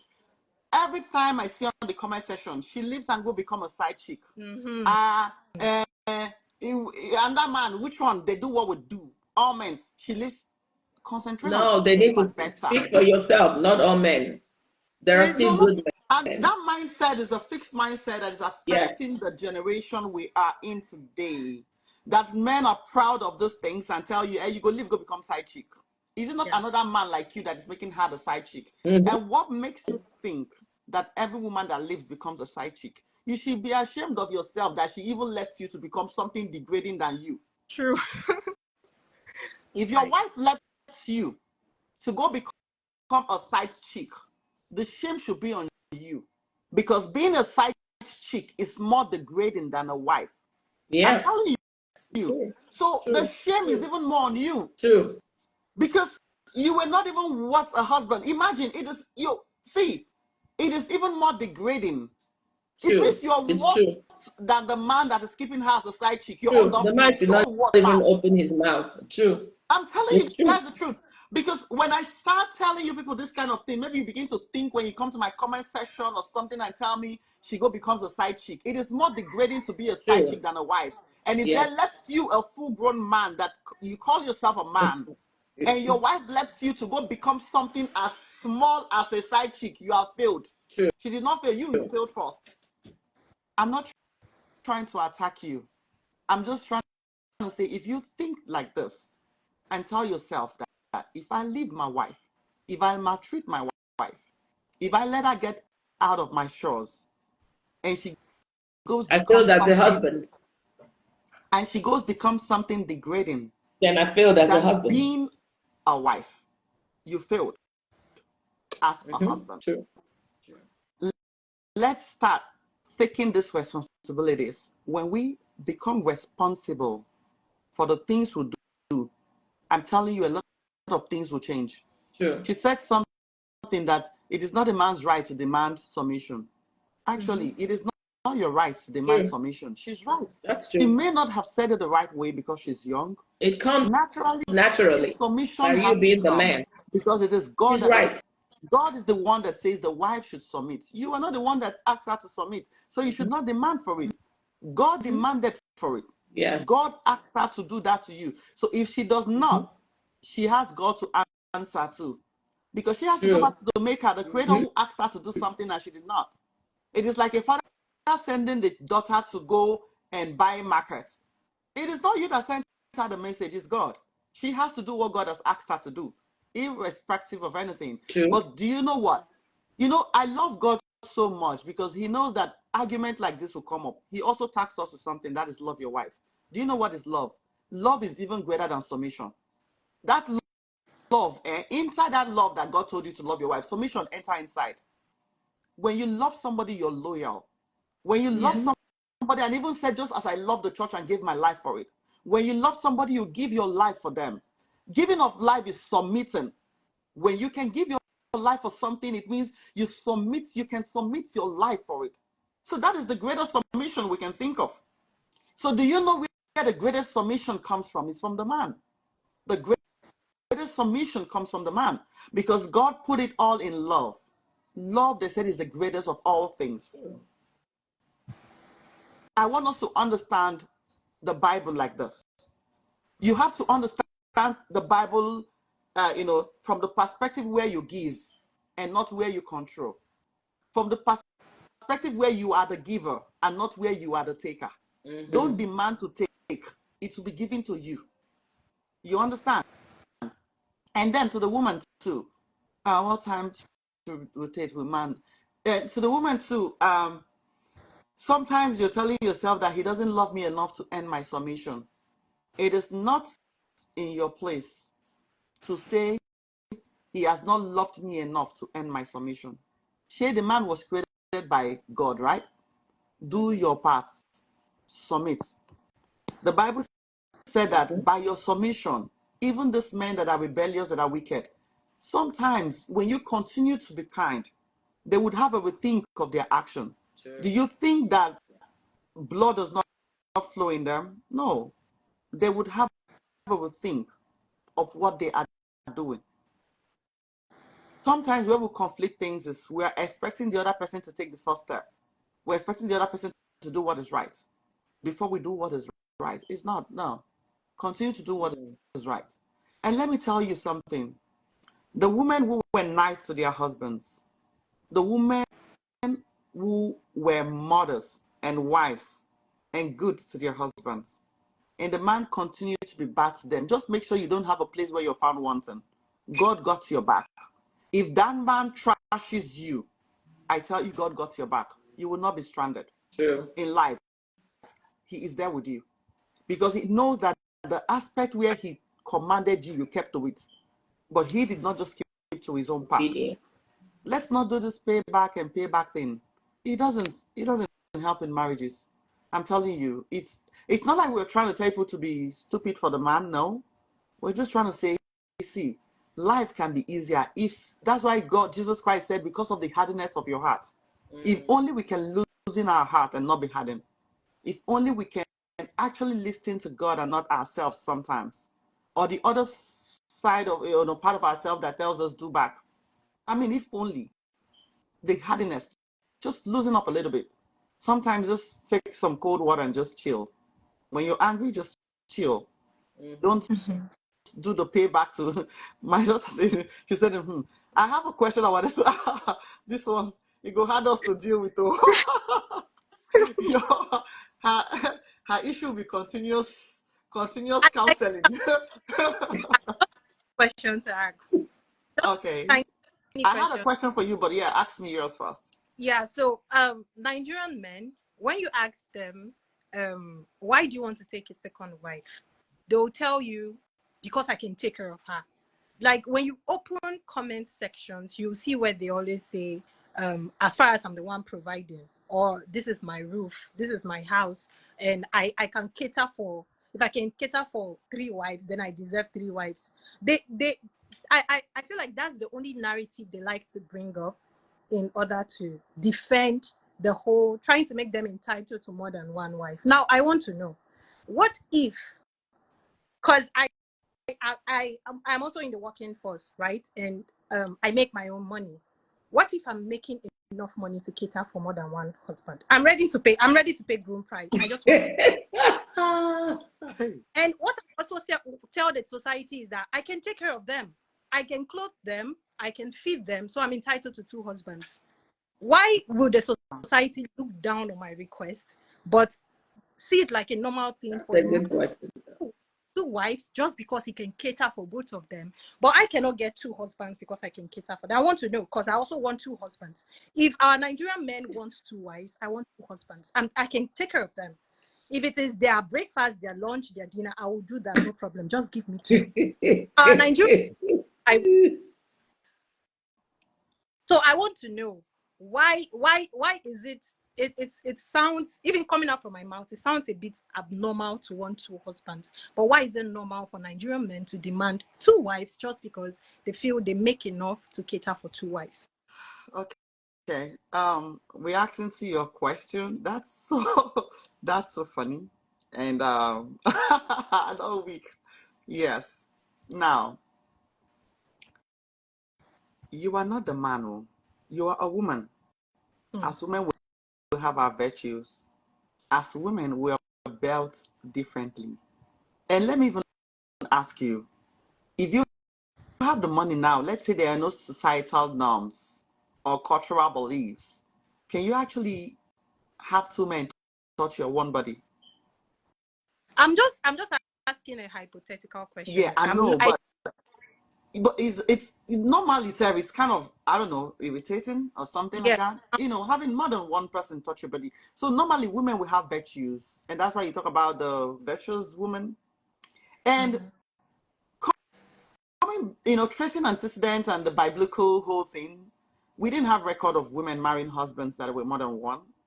We have men marrying wives. So we believe that before now, when sin came into the world, this is not actually the plan of God, because he has told us about adultery. But God knew about David and his wives, right? And he didn't really, until his time is not, they said, God did not say, David, reduce your wife and have one. He still dealt with David in other aspects. He used him. David will say, should I go and collect all my wives when they collect them? Is it still God that will say, yes, go? When Ziklag came and took his wives and children, not be one wife they take. You see the wise woman that was married to Nabal, the foolish man. Abigail. David still married that man when the husband died. That woman, Abigail. Abigail became David's wife when Nabal died. He said, say, Nabal don't die. Oh, you're going to bring Abigail and come. So God saw this and did not rebuke him, except the one Bathsheba when he killed the son. Was God in approval? We don't know his heart, but we know that there was no place he said, David. He doesn't even say, if you wanted more than one wife, I will give you. Why did you take somebody's own? So if you're telling the man that if you wanted more than, did I not give you wanted more than one? You should have asked. Jesus Christ came in the dispensation to let us know that adultery is wrong, both ways, and we don't want to continue in that, in that light. It's iniquity. It's iniquity. And God, as people are saying that David, these lifestyles were not a prescription. Do you know what is prescription? It's me writing something and I say, this is how you take it 2 a day, once a day. It's not. Whatever this man did is a description. Just like describing those people. When I'm old and when I'm gone and when people are watching my videos tomorrow in years to come, they can just describe who I was. Oh, that woman that did this. Oh, that woman of God that did this. It's not a prescription. True. Nobody would say, do as she did. Now, the places where I did right, they can say, oh, she was calm, or she, it is not a prescription. The prescription is what God has said. The only prescription is when God says, do like this. Don't marry more than one wife. Jesus said, don't multiply wives for themselves. That one is a prescription. But say, David, get to is just a description. And how did they end? So coming back to this, you're a woman of virtue. The men are created higher than us. We are not the men. We do not have every abilities that they have. We do not have every rights that they have. We can try to complement ourselves and our mindset, but seriously, we don't have every right the man has. He is a man. We came to complete the man and complement the man, but he still has dominion. He's the head. Why he cannot lead us wrongly? We cannot assume the position where we have to do the same thing he does. That's where we miss it. The same thing he does, that's where we miss it. Because by that doing, you're saying, I can do like you did. You're not the man at the same time. And you're You are questioning the God's authority. Yes. You're the woman. The man carries 2 wives. You cannot carry 2 husbands. It is easier for a man to work with wife here. They would say, guy, you be James Bond. But if you as a woman works with man here, you go to hear, I share. Some people will even complete it for you. You guys want me to be? No, just leave it the way it is. Just leave it the way it is. For I share, you understand? That's how some people will call it. But the man, nobody calls the man an share if he carries woman here. They're like, James Bond, this guy sha, like better thing, It's as a society. We can't change it right now, but we can try. But you cannot do the same thing he does. He's the man.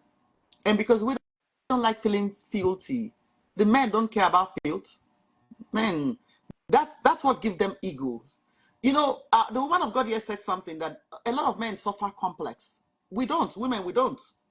The man's complex is in the things he does. A man who suffers complex of, I know, and they say I know fit toast women, no.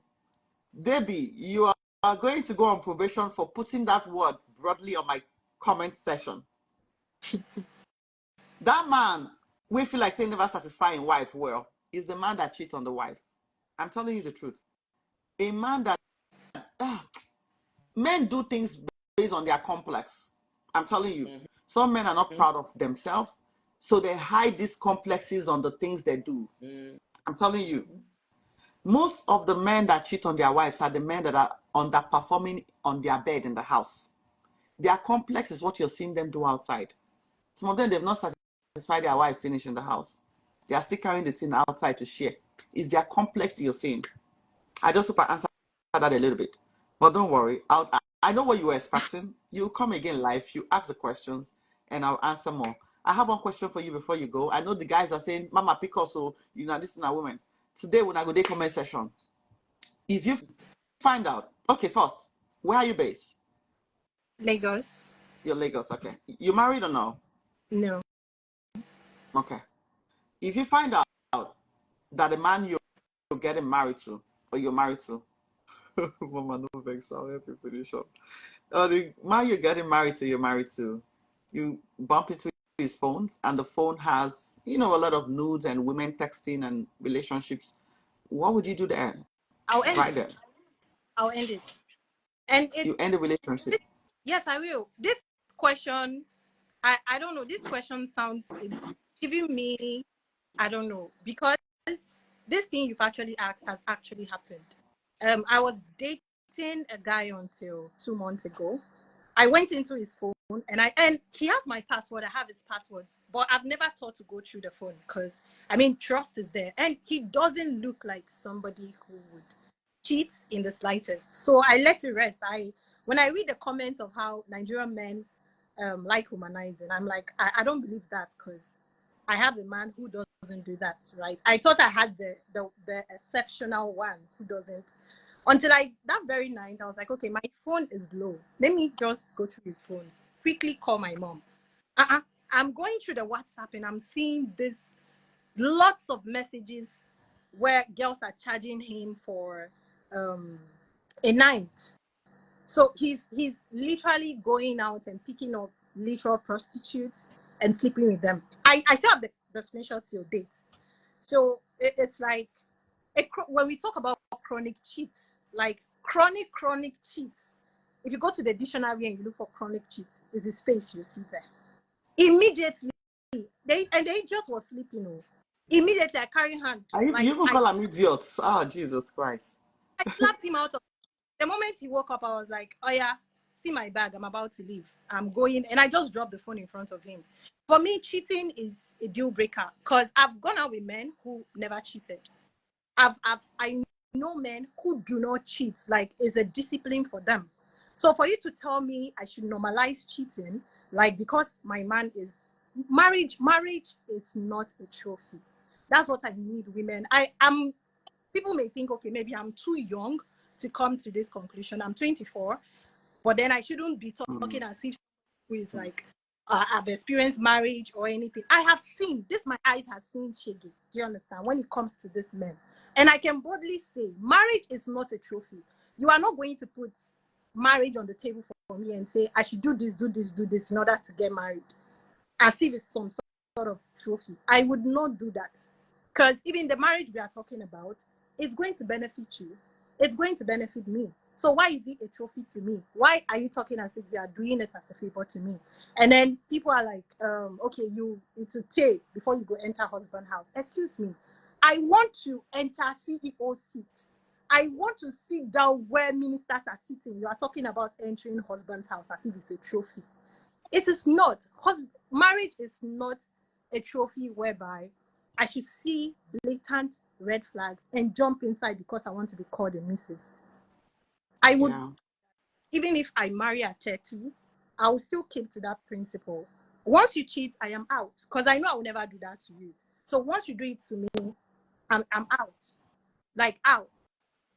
So yes, if a man cheats on me, that's the end. There is no bargaining anywhere. And he has been calling me. He has embarrassed himself on IG. I've even tagged him and called him a mumu on IG. I've tagged him everywhere. He would call me, even Facebook. I don't use Facebook, but for some reason, he's calling me on Facebook. Like, talk about sense. You are calling me on Facebook, calling me on WhatsApp, calling me everywhere, and I've blocked him everywhere. He's still calling. I would never go back to a cheating man. If you cheat today, I am out tomorrow. There is no bargaining, anything. Unless you agree. The only way I forgive cheating is if you agree that, okay, you've cheated. Maybe you've cheated because, men like using this term, why I go to chop one soup for the rest of my life. Okay, if you don't want to chop one soup for the rest of your life, what shows I want to chop one soup for the rest of my life? But I am enduring it because of commitment, because of the word commitment. So if you agree for me, say, okay, I'm tired of your one. Let me also go out, taste another soup, and we'll come back and continue the relationship from where it's ended from. No wala. And then some Nigerian men will also target your, in quotes, the sufferer. Who told you I am suffering?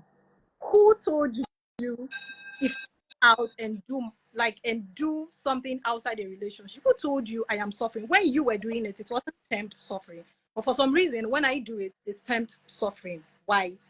So yes, if a man cheats, I am out. I don't believe in second chances at all because I feel like there is just too many men on earth. So if one messes up, on to the next.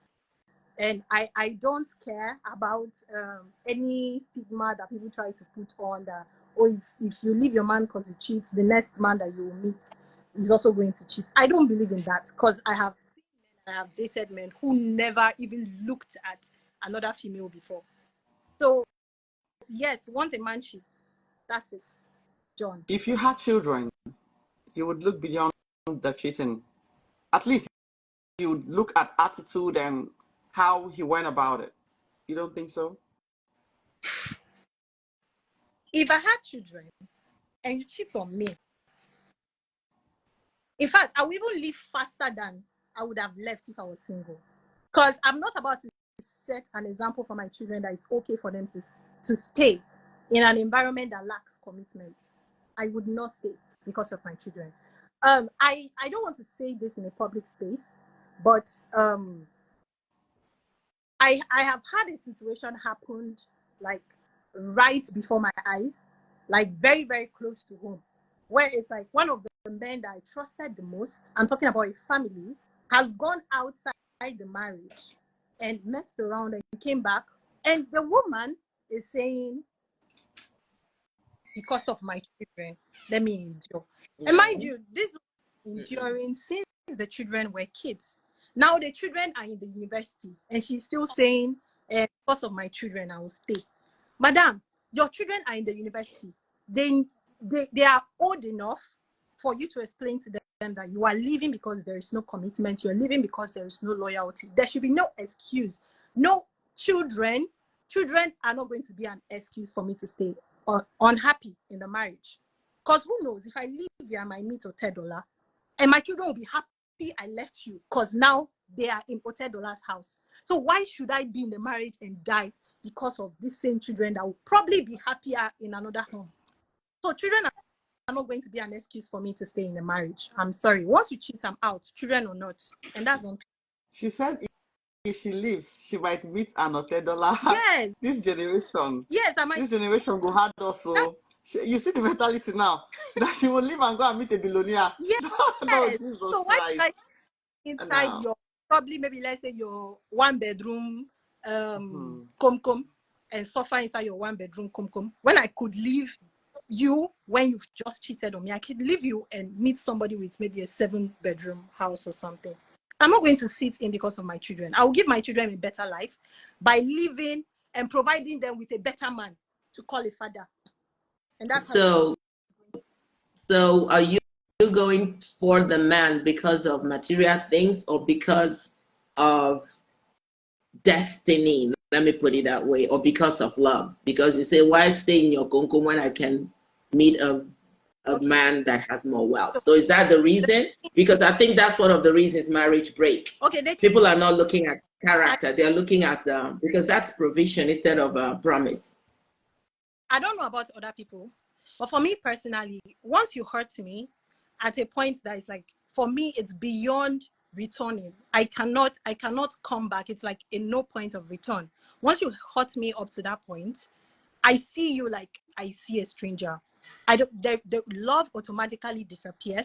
So nothing concerns me trying to be loving or use loving words towards you. Once you cheat on me, the moment I find out, in that very minute, you are a stranger. And I don't understand that part because like I said, I wouldn't blame anyone if they left the relationship because of infidelity. But what I'm saying is, would you now say, this guy cheated on me and I'm leaving him and I'm going to a rich man?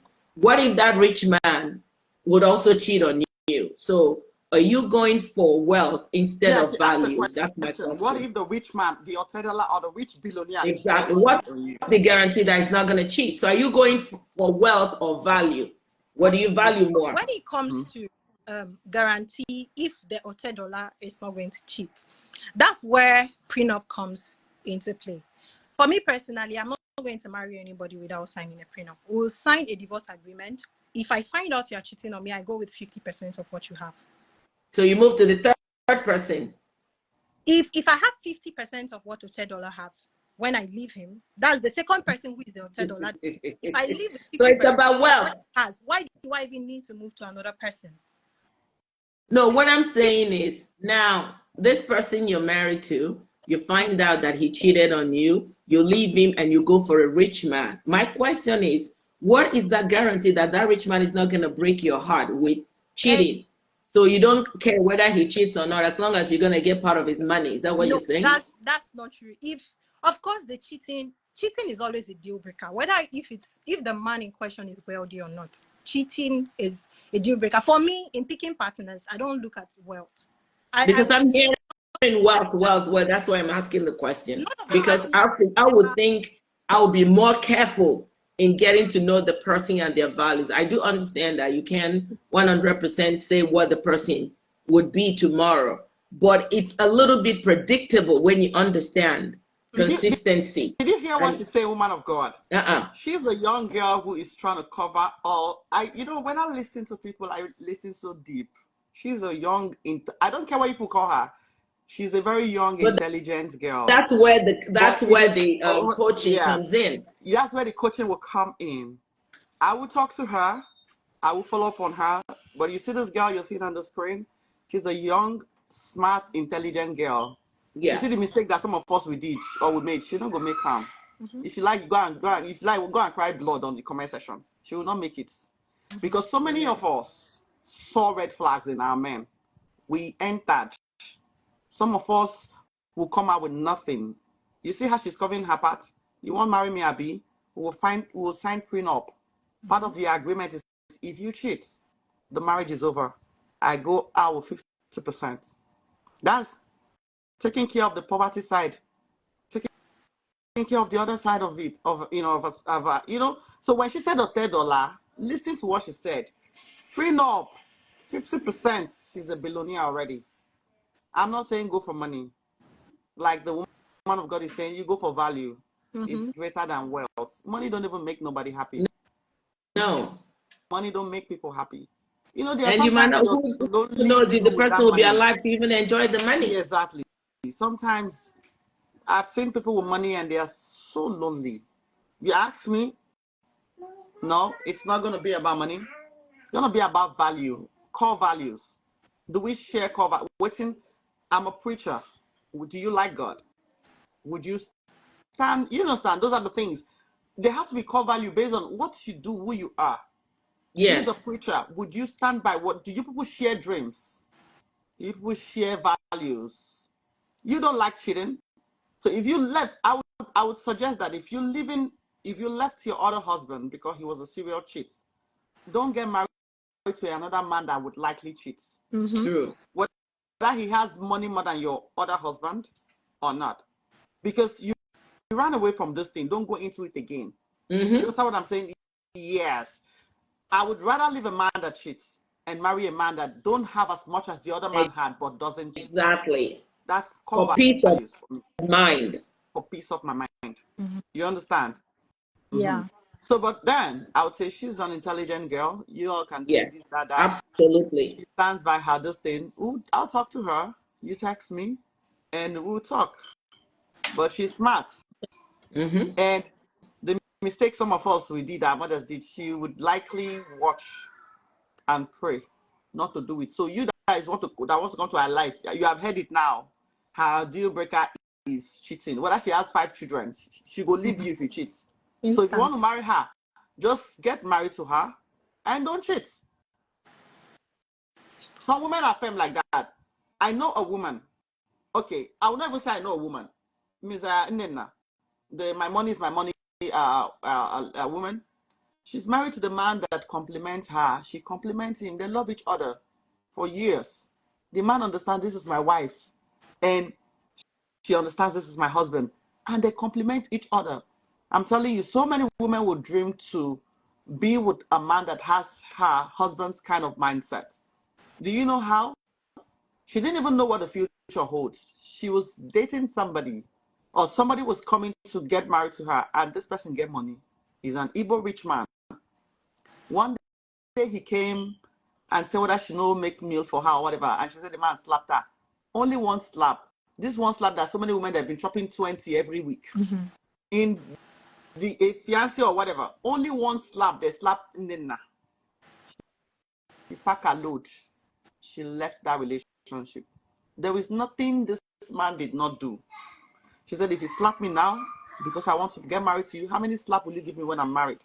Mm-hmm. You see, so many people saw the red flags, but Yes. entered and Yes. went into their own danger. And then you enter into your own sadness and into your own depression. Because now when it's not marriage, it's hard to get out until the thing don't fool the brim. You don't just get out with every little thing now. You wait until you don't fool like, oh God, you tried all your best. But she left with just a slap that they gave her. The man came, okay, let me buy you the raining Peugeot or whatever car that time. She said, I don't want car. The man went into the mother trying to get her, say, beg your daughter. The father said, leave my daughter alone if she no wants. And she left. How many girls don't chop slaps still marry the man? Mm-hmm. Mm-hmm. How many girls? So many women will eat slap in that relationship and they'll still marry the man. I know a man that when they were engaged, in short, married, before the traditional marriage was in few days, they said they were in Lagos. The woman said she caught the man sleeping with another woman. She confronted the man by the next day. The man still they beat her to confront him. And The man was she giving her, married him? the man is giving her slaps. Say, you know, you can, I mean, you know, you're talking to me, like that. But he slept with a woman, oh, and he's still beating her for confronting him to have slept with somebody. Few days to her marriage. The stupid woman, I'm sorry to use that word, still went You there and married married the him? man. Yes. God help her if she survives that marriage. Oh, yes. If you know an abuser and a bully, you see entered. She married this man who could not even apologize for sleeping out, but hitting her. And this is another young, beautiful woman who left somebody who came with a Peugeot or whatever car, as I those they say, I beg, no vex, I slap you, she no agree. This one, don't give him car. She married a man, traveled with a man. She has children today. She says she has boys and girls, about 3 or 4 children with a man. The man still would hit her for confrontations, and the man dealt with her in that marriage. Do you know what a narcissist is? She said the man dealt with her. She became you know when you become a shadow of yourself. There's how you are beautiful, and a man treats you so bad, and you start asking yourself. You look at yourself in the mirror and ask yourself, "Am I the person behind her? Am I the person facing this mirror, or am I somebody else?" Yeah. Some people would use you to that point that you will lost your identity. You will lost faith in yourself. Series of abuse until she said, okay. And guess what? Do you know if this young, beautiful model left this man then, she would have gotten married to somebody maybe better? But she put her head, married him. Now she's older, she has children. And it's now she wants to make a decision she should have made 11 years ago. 11 good years ago. She should have made that decision. She's making the decision now. Isn't that late? It's late. But then, it's better than never. And I pray God helps her in that journey. So please, don't tolerate abuse. And if any man comes here and tell you that our forefathers beat up their wives and they stayed, tell that man to go back to that generation and get a wife. Exactly. If those women are dead, tell the man to go to the graveyard and dig them out, put life and marry them. God bless you. I have so many requests that are coming in. Send me a text message. God bless you. Thank you, Woman of ma'am. God.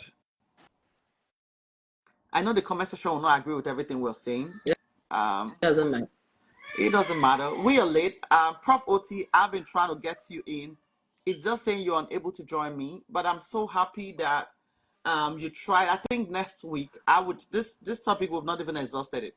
I know that the men are Dream whatever says she refuses to allow the men to come on stage so you can have the show to use ambashment for today. Don't worry about him. The dream light that is even saying this rubbish. Maybe somebody I'm trying to should bring him on and let him I'm talk. trying to, you see me click the screen, it's him I was trying to bring. And you know the bad thing is dream light now my son, but he's talking rubbish. When I tell you now that you have something going on in your head, you'll not believe it. He has come from Houston to meet me in Dallas. So I wonder why he thinks he can say this nonsense on this platform, and I would not say anything to him. He's in trouble after here. I'm trying to receive him. He's not coming on. I'm trying to get him in. He's the one I'm clicking on. I read it. I read one of the comments that made me laugh. Somebody said men cheat because of stress. Oh. No. Excuses. No, men don't cheat because no, it's a comment. It's a comment somebody made. Well, how shallow. That's a very shallow comment. Excuse. Dreamlight, you're unable to join me. Saying on the screen here that you're unable to join me. Unbreakable. I don't know. Greenlight, you're unable to join me. Let me do Unbreakable or Solomon. Any of them that is able. Let me click on Unbreakable and let me click on Solomon. Any of you that get lucky to join me will just join. I will have less than 2 minutes to go. The woman of God here is exhausted. She's been here with me for a long time. God bless you, Unbreakable. How are you? I am fine. I am very fine. I saw all your tantrums on the comment section, and that is one thing. Change is something we cannot withhold. Well, I will change when people's disrespect towards me changes. Nobody cannot expect permitted to disrespect anybody. No, well, I'm a man, so when a shot is fired at men, I choose to react the way I want to react. First off, Mama, thank you for having me. Hello, Mama. How you doing? Both of you are looking very wonderful. I like to appreciate good women. You understand? Men celebrate good women that are doing well. Unfortunately, Praise I am God. here to shake the table. I've been a shaker. Now, first off, I would like to point out that you can see the era that of women that we are dealing with. You understand? I want to put that out so that when Unbreakable comes here and start throwing tantrums, you people will understand that the era we are dealing with. You understand? Now, you don't put condition on respect. You don't respect the property or wealth the man has acquired. You respect the man itself. That is where respect, that is what respect is. I can be broke, I can be rich, but respect me, not my property. You need to understand, when I keep saying women of this era are into marriage for transaction, people say Unbreakable, you are crazy, Unbreakable, you need help, Unbreakable, you don't know what you're saying. I'm glad social media platform like this is exposing them. Now, Mobi, I agree with a lot of things you said, and I also disagree. Going to the Bible, the two instructions given to both genders are where they get shot from. Like, they cannot accomplish that. They told the woman respect. The woman could not respect even God itself that created her, because if she knows respect, she will not eat the apple. She wasn't there. The instruction was given to Adam. Ma'am, if somebody gives me instruction, are we going to say that Eve was not aware that that apple was forbidden? Are we going to change the Bible now? We don't know when she was created. It was Adam that instruction was given to. Adam gave her the instructions. We want to remove that fact now that Eve wasn't aware. No, I asked you the question. It was Eve aware? We don't know, so I can. No.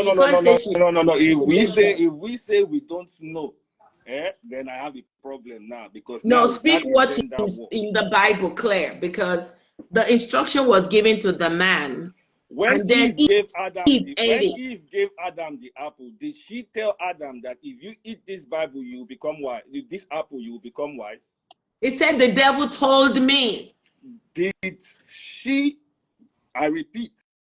Let's stop making excuses. When she ate the apple, did she tell Adam this is the tree where this apple came from or not? Because that's what I'm saying. She said the devil told her. So she was. Okay. She so was. In conclusion. Continue. Let me know. In conclusion, she was aware that that apple was forbidden. I don't like making excuses. Unbreakable. Okay. Yes. Thank you. Now the instruction was given to Adam, and of course, when we your spouse, we're supposed to discuss things. And Adam told Eve that of all this tree, God said we should not eat from this tree. Thank you. And that's why when the devil came and said eat, he said, but they said we should not eat from it. He said, no, you will not. When you eat it, you get wisdom and everything. You will not die. Thank you. So she was aware. So I don't like making excuses. That being said, if this gender cannot obey God, then understand that they cannot obey man. So that is where women are having problem with respect. Now, after the apple was eaten, where was Adam? Mama, I'm not really going there. I'm not basing my conversation on there.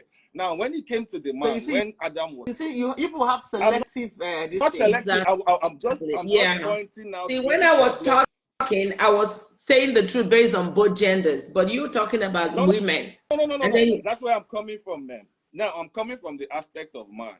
When man ate the apple, he was caused that he will labor for his daily bread. Now, in order for marriage to work, this is where I wanted to land. Both parties have to work together in those areas. The man has to labor and the woman has to respect the man.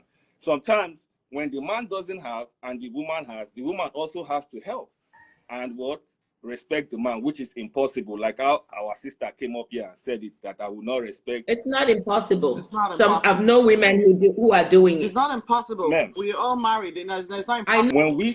Women that are doing it, and you will never know. When I speak, do not generalize this thing. Mama, can I please have the platform?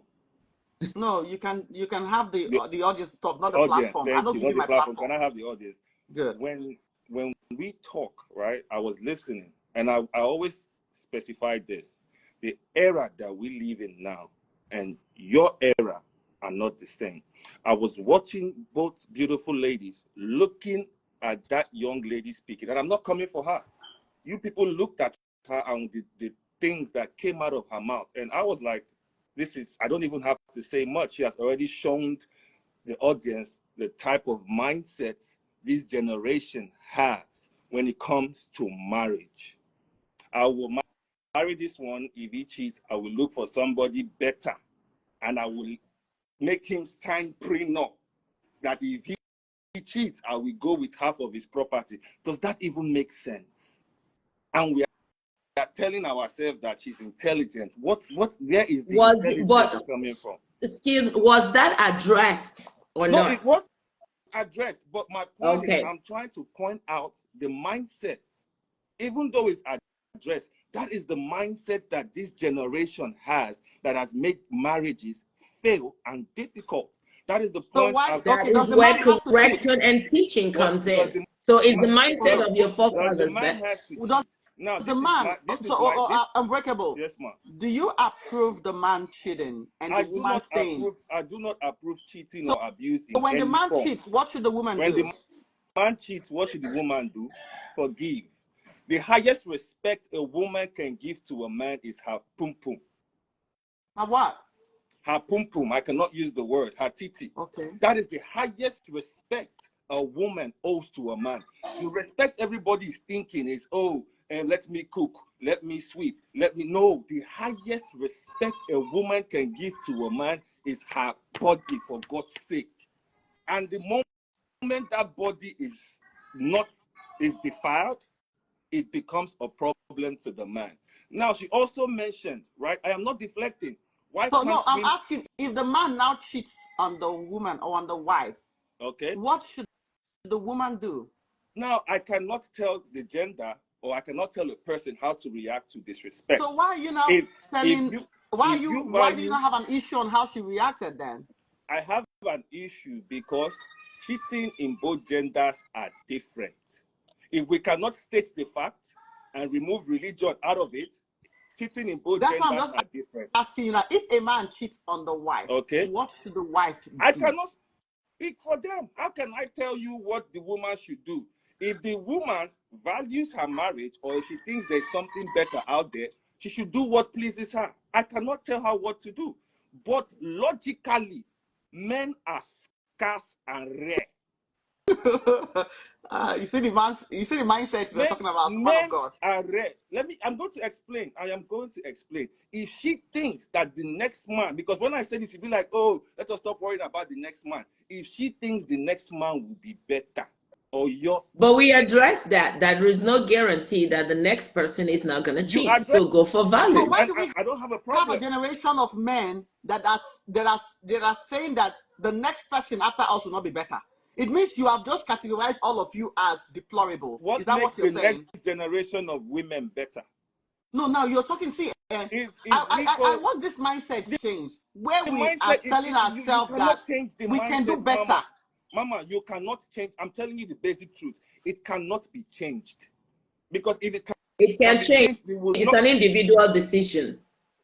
Mommy, Mama, it cannot be changed. Speak for yourself. I'm sorry. The only way that can be changed is if the person chooses to change. That's what I'm saying. That's why I said speak for yourself, because it can't. It's all individualistic. Due to the way things are now, due to the way things are true. I've met some people that are thinking different. Okay. It depends on the group you're with. Yes. There are some thoughts, belief systems I had 10 years ago that I don't have anymore because they don't serve me. Why do you think marriages of this generation ain't working?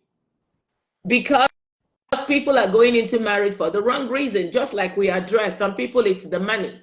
You see rich, and then the character is not there. They go in there and they start seeing things that they don't like. They leave. Thank you. So question following what you just said, has it changed?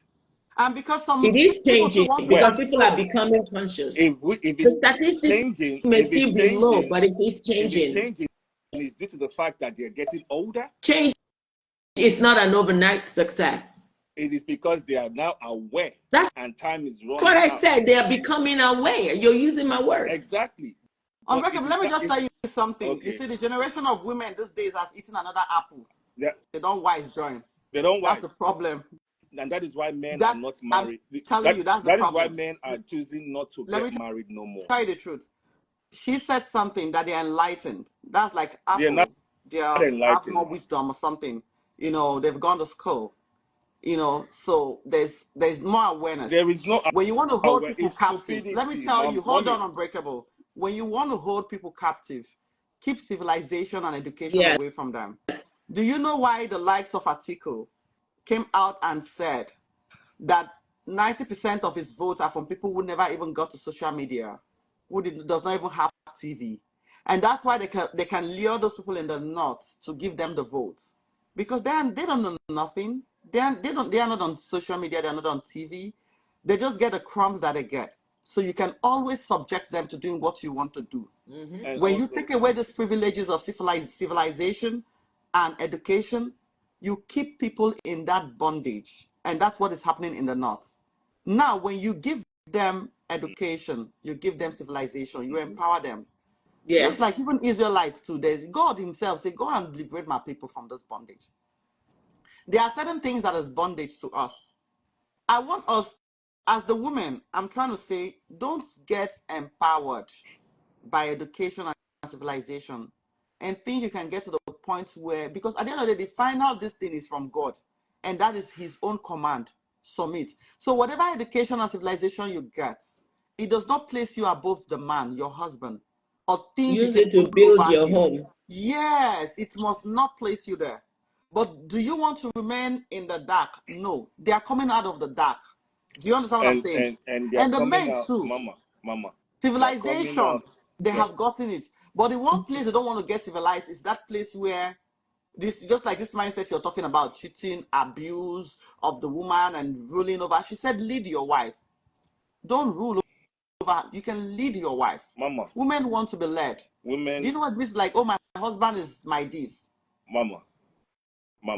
Yes, you might say that women want to be led, but I will tell you, these same women make it difficult for men to lead them. I know. Okay? And I'm not doubting and you are saying that civilization, this and that. I can vividly tell you some education or awareness of things creates more harm than good. Okay? You people think they are wise, but to truth be told, there are lots of broken homes in my era now. Are you saying that education has created more harm than good for the woman? Education depends on what you are learning. You have to be selective on what you learn and what you take in. You can't just take stupid information about a specific, let's take for example, marriage, and the mindset that that lady has and expect it to work. There are some things you have to filter. That is why God gave you a brain. You have to filter some things and choose the one that works for you. You just don't take everything and expect it to work. She said something. She said something, and I laughed, and I told her I'm available. You want to have two husbands. Oh, come on. If you can get the responsibility, if you can give me my weekly allowance, if you can give me my own apartment, my own car, give me my own children, I'm fine. Take care of my bills. You understand? And secondly, this is the thing that you see, education, right? You people said she's smart.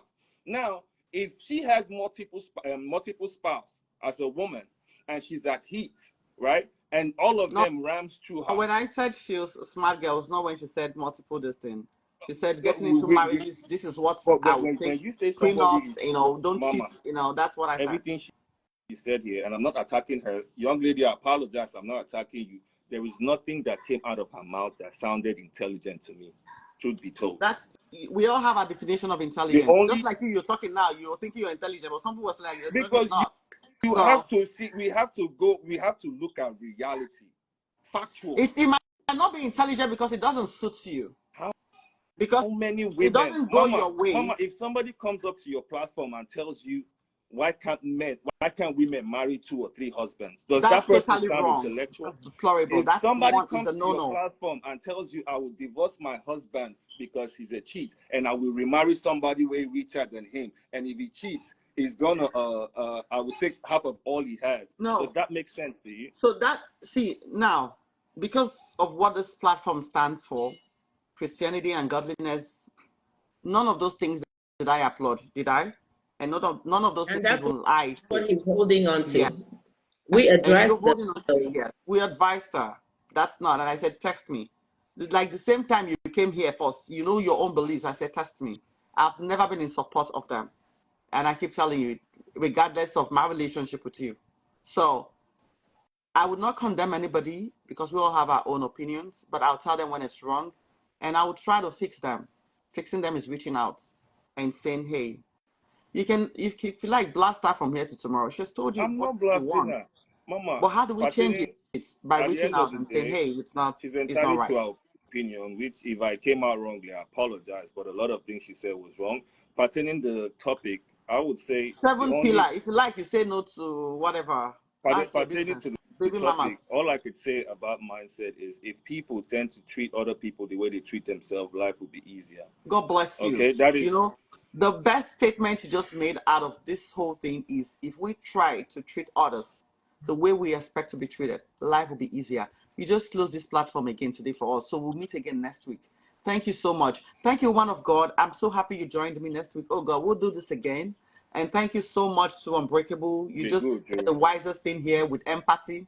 Treat others the way you want to be treated. That's going to be our slogan for this thing today. And I want to also thank those that try to join. Pastor Professor O.T. Wills. He has one of the biggest churches in Bakaliki. God bless you, sir. Thank you so much for joining me. It's so unfortunate. I think the network or something. I see we're trying to join back, and I was trying to get you. It said unable to join. I would also thank every other person that stayed with us. We've been 3 hours here. I tell you guys that this is the best this thing, that we don't get tired. I know you guys, like 3 hours and nobody is leaving. Everywhere is still, you guys are holding on strong. Thank you for not getting tired of this discussion. We may continue this topic next week, or we just choose something else. But I'm sure that we've delved into it at least a little bit, and we've said something. Get rid of those fixed mindset. I think next week I will talk about it, but we'll talk about the changing mindset, because you see what, we have to move forward. We have to move on in this life. Treat others the way you want to be treated. Oshi, thank you so much. Yeah, very wise. Thank you. So we might talk about what do we do? How do we fix marriages? What are those mindsets we need to change so our marriages can work? What are those things we have to let go? Today we focused on the fixed mindset. Next week we might talk about changing mindset, the one that has to change. What we need to change in ourselves, and how we can get back to track, because we have lost it. We've all drifted away. Thank God. Like my car, there's something my car has that if you get out of the line, it takes you back by force. Sometimes I'm like, this car, don't make me get accidental. Except you trafficate that you want to be on that line. It will push you back to the line, to the lane where you have to be. That's what we're doing here. We're trying to push you back to where we have to be, where God wants us to be. Mama, That's what we want. sometimes it's okay to lose your track so that you can find yourself back. So that you can find yourself back, Abby. Thank God for cars like my own, so that I don't I agree with you. the things that we can get back. Some people need Thank you. Some people need to be left alone when they are going off track. They should be let them lost. Maybe lost. No, you don't leave them alone. You help them no, back. We all need cars. Yeah, you can drift away like I do sometimes out of lane, but we need those cars that pushes you back to where you have to be. Yeah. God bless you so much. Yes. You all see my Zelle, you all see my distance support Transformation World Ministries, and God will bless you. We'll see you again. I don't know those that are having struggling relationship and marriages. I want to say that God is going to strengthen things for you in the mighty name of Jesus. That's troubled marriage, oh Lord. Let those storms receive peace right now in Jesus' name. You are receiving peace in that marriage. You're receiving peace in that relationship. Peradventure, there is an external force that is, working against it. God, will heal it today. God will take away those forces for your sake in Jesus' name. Thank you so much. If you have you want to reach me, just my WhatsApp, please. I want to beg you, if you're here and you're listening, my WhatsApp is on my profile. Can you please reach me via the WhatsApp and not through this Instagram messages? It's filled up, as in If you reach me on the message, I may not see it. And by the time I go, they have other messages. I can't see your own. And that's why some think I'm snubbing them. I'm not. So it's better to reach me on my WhatsApp. So even if I see it in a week's time, I can still see it. But this one, I don't think Instagram does not make you see more than 30 messages at once. I think so. So I try to, some people like, I'm like, I can't see your message. So please, if you want to text me, go to my WhatsApp. It's there on the screen. It's there on my platform. Go to the link and send me a message on WhatsApp and not on Instagram. I may not respond. I may not see it. And some other messages come and kick it out. So God bless you. We'll see you again next week, Saturday, the same time, 12 p.m. CST and 7 p.m. NGT. If you're in Nigeria, it's 7 p.m. Wherever you are, please convert this time to your location. God bless you as you do. See you Saturday again for this discussion. Woman of God, God bless you. Unbreakable, God bless you.